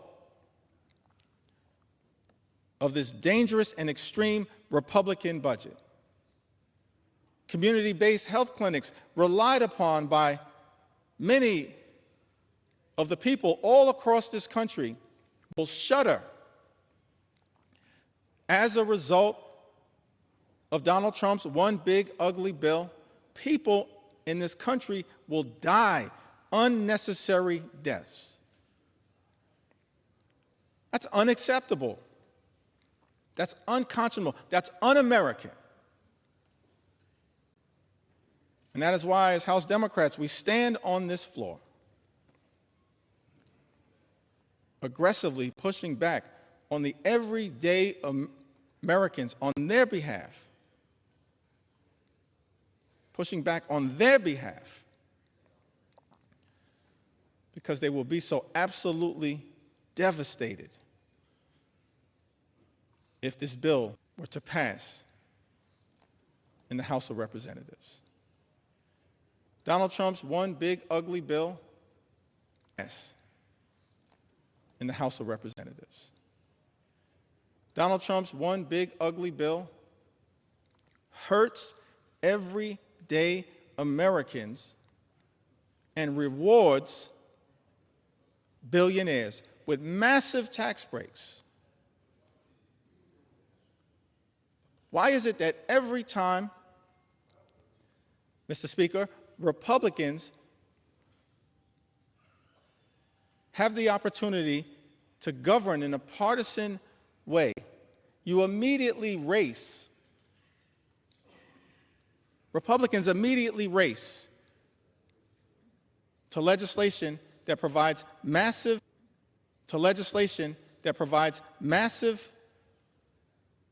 tax breaks for the wealthy, the well-off, and the well-connected in this country. We've seen this happen all over time. During the presidency of Ronald Reagan, massive tax cuts for the wealthy, the well-off, and the well-connected, adding to our nation's debt and deficit. During the presidency of George W. Bush in 2001 and 2003, yet again, massive tax cuts for the wealthy, the well-off, and the well-connected. In fact, the Republican president at that time, in 2001, inherited a budget surplus from President Bill Clinton, and immediately turned around and took that budget surplus and turned it into a deficit, exploded the debt.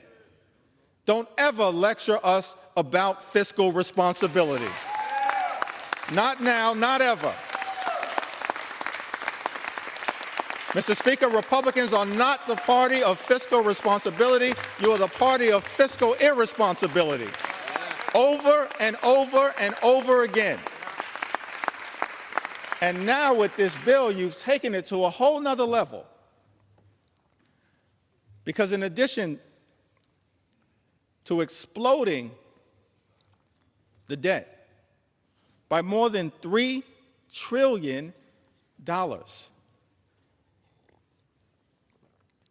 and by some estimates, even more than that, saddling our children and our grandchildren with trillions of dollars in additional debt. Why? It appears to subsidize the lifestyles of the rich and shameless. That's extraordinary to me. But shouldn't be surprising, because it's exactly what we saw during the first 4 years of the Trump administration, where the signature legislative accomplishment was the 2017 GOP tax scam, where by some estimates, 83% of the benefits would go to the wealthiest 1% in this country. Saddling at the time our children and grandchildren with more than $2 trillion in additional debt. And yet, Mr. Speaker, many of our Republican colleagues want to lecture America about fiscal responsibility, and then have the nerve to come to the House floor and try to jam a bill down the throats of the American people with a debate that began at 3:28 a.m. in the morning that would saddle them with more than $3 trillion in additional debt to provide massive tax breaks to billionaires in this country, and then pay for some of it by going after working class Americans, everyday Americans, hardworking American taxpayers, middle class Americans, children and veterans and seniors and people with disabilities. Mr. Speaker, Trump's one big ugly bill is obscene in that regard. Seems to me that all of us have a responsibility as leaders to try to make life better for the American people. That's what leaders have done, particularly those who have served in the White House,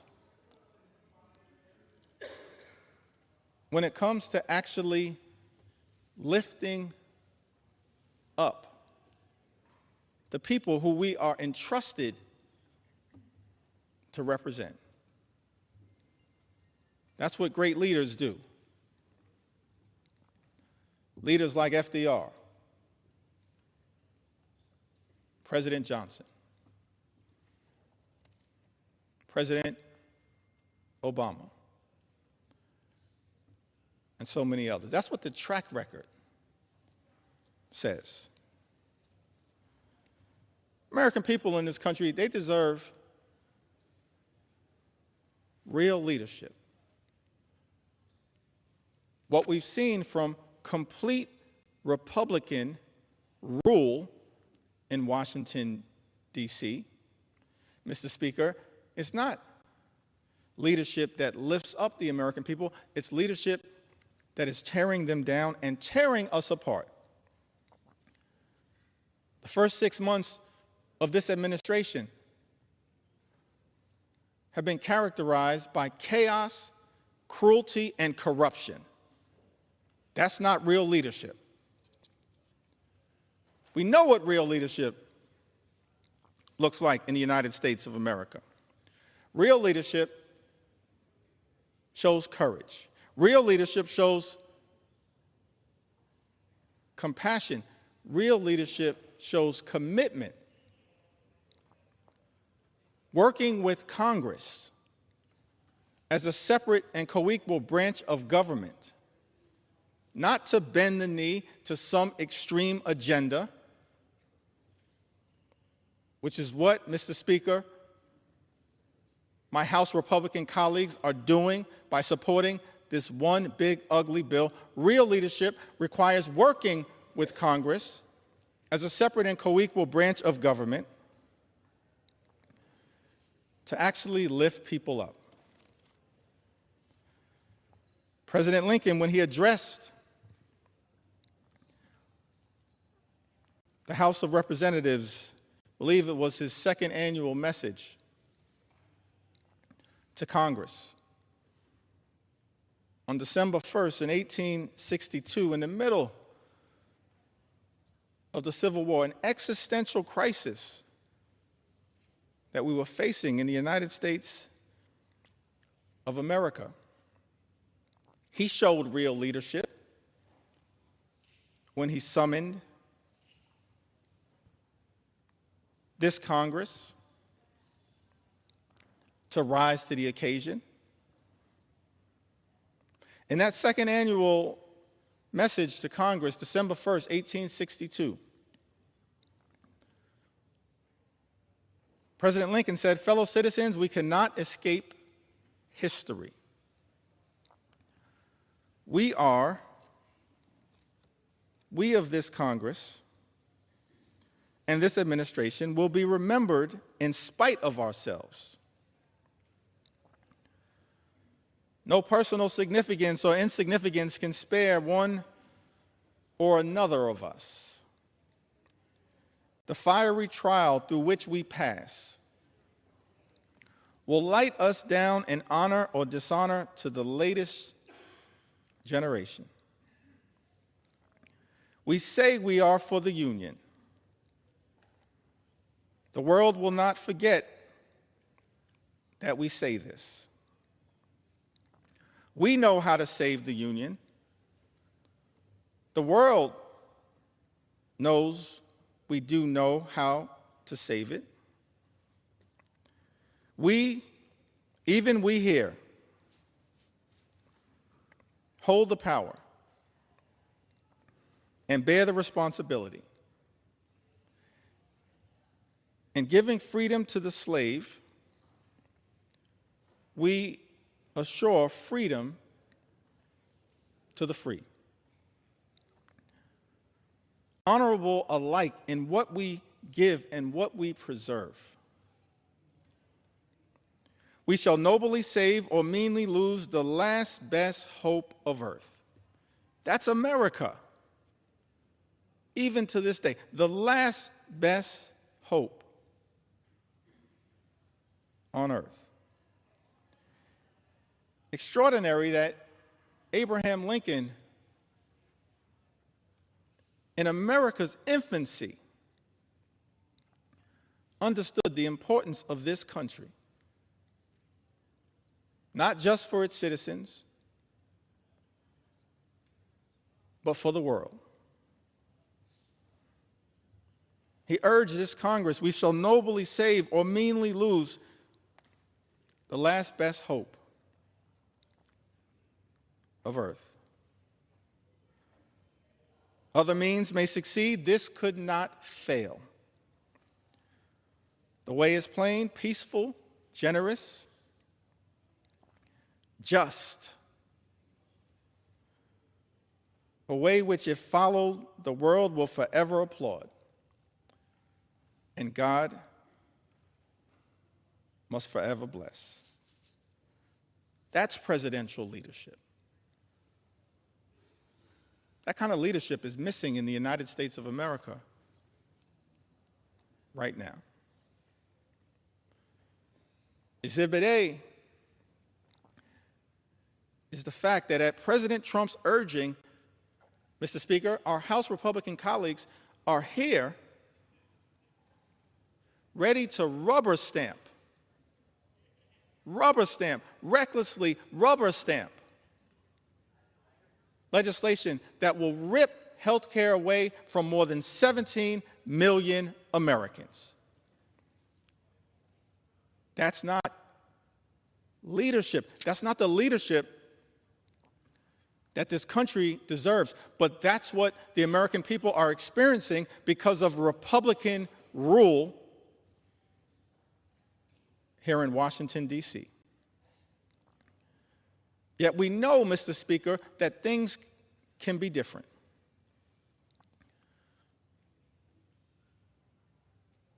At the very beginning of the preamble of the United States Constitution, those words are written, we, the people, in order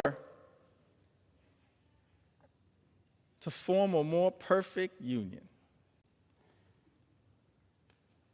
I like that. We, the people, in order to form a more perfect union. That's a recognition of the aspirational objective that all of us should have as part of our sacred charge to make life better for the American people, while also acknowledging that at its birth and even to this day, America is not a perfect country. But the gift that we've been given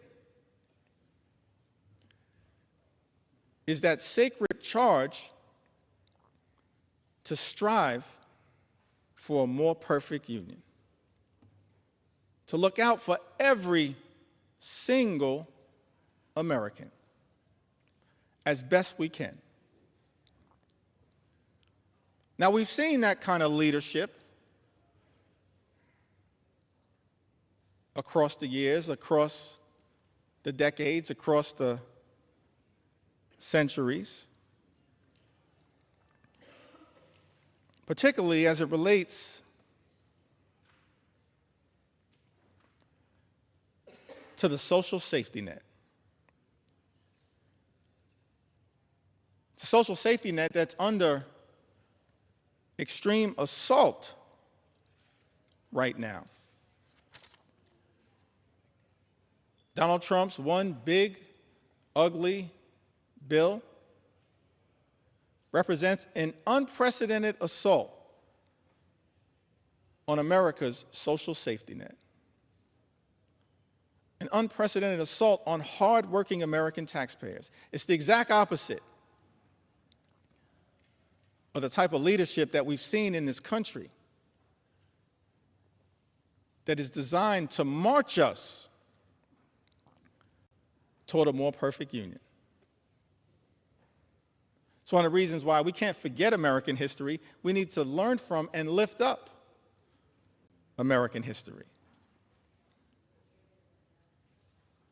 All types of history, and I'll address that issue later, but let me also parenthetically pause and make it clear, Black history is American history. We will never let anyone erase it.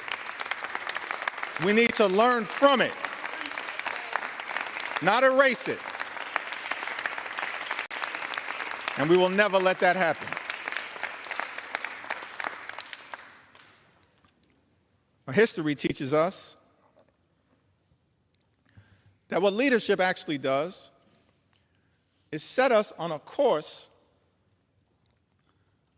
toward a more perfect union. And leaders have recognized that part of doing that is to make sure we are there for everyday Americans who would otherwise find themselves in an incredibly vulnerable situation. President Franklin D. Roosevelt, reflecting upon Social Security, which he championed, uttered these words: long before the economic blight of the Depression descended on the nation, millions of our people were living in wastelands of want and fear. Men and women too old and infirm to work either depended on those who had but little to share, or spent their remaining years within the walls of a poorhouse. Fatherless children early learned the meaning of being a burden to relatives or to the community. Men and women still strong, still young, but discarded as gainful workers, were drained of self-confidence and self-respect. The millions of today want and have a right to the same security their forefathers sought. The assurance that with the health and the willingness to work, they will find a place for themselves in the social and economic system of the time. Because it has become increasingly difficult for individuals to build their own security single-handed, government must now step in and help them lay the foundation stones. Just as government in the past has helped lay the foundation of business and industry. We must face the fact that in this country we have a rich man's security and a poor man's security, and that the government owes equal obligations to both. National security is not a half and half manner, it's all or none. President Roosevelt further went on to say that the Social Security Act offers to all our citizens a workable and working method of meeting urgent present needs and of forestalling future need. It utilizes the familiar machinery of our federal state government to promote the common welfare and the economic stability of the nation. The act does not offer anyone, either individually or collectively, an easy life, nor was it ever intended so to do. None of the sums of money paid out to individuals in assistance or in insurance will spell anything approaching abundance. But they will furnish that minimum necessity to keep a foothold. And that is the kind of protection Americans want. Truer words could never have been spoken. That is the type of protection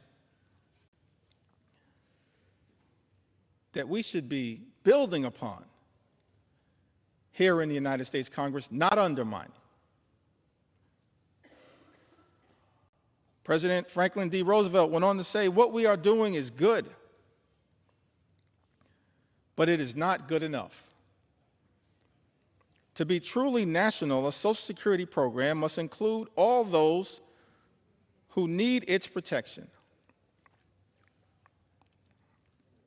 Today, many of our citizens are still excluded from old age insurance and unemployment compensation because of the nature of their employment. This must be set aright. And it will be. FDR continues to say to the American people, I am hopeful that on the basis of studies and investigations now underway, the Congress will improve and extend the law. I'm also confident that each year will bring further development in federal and state Social Security legislation. And that is as it should be. One word of warning, however, in our efforts to provide security for all of the American people, let us not allow ourselves to be misled by those who advocate shortcuts to utopia of fantastic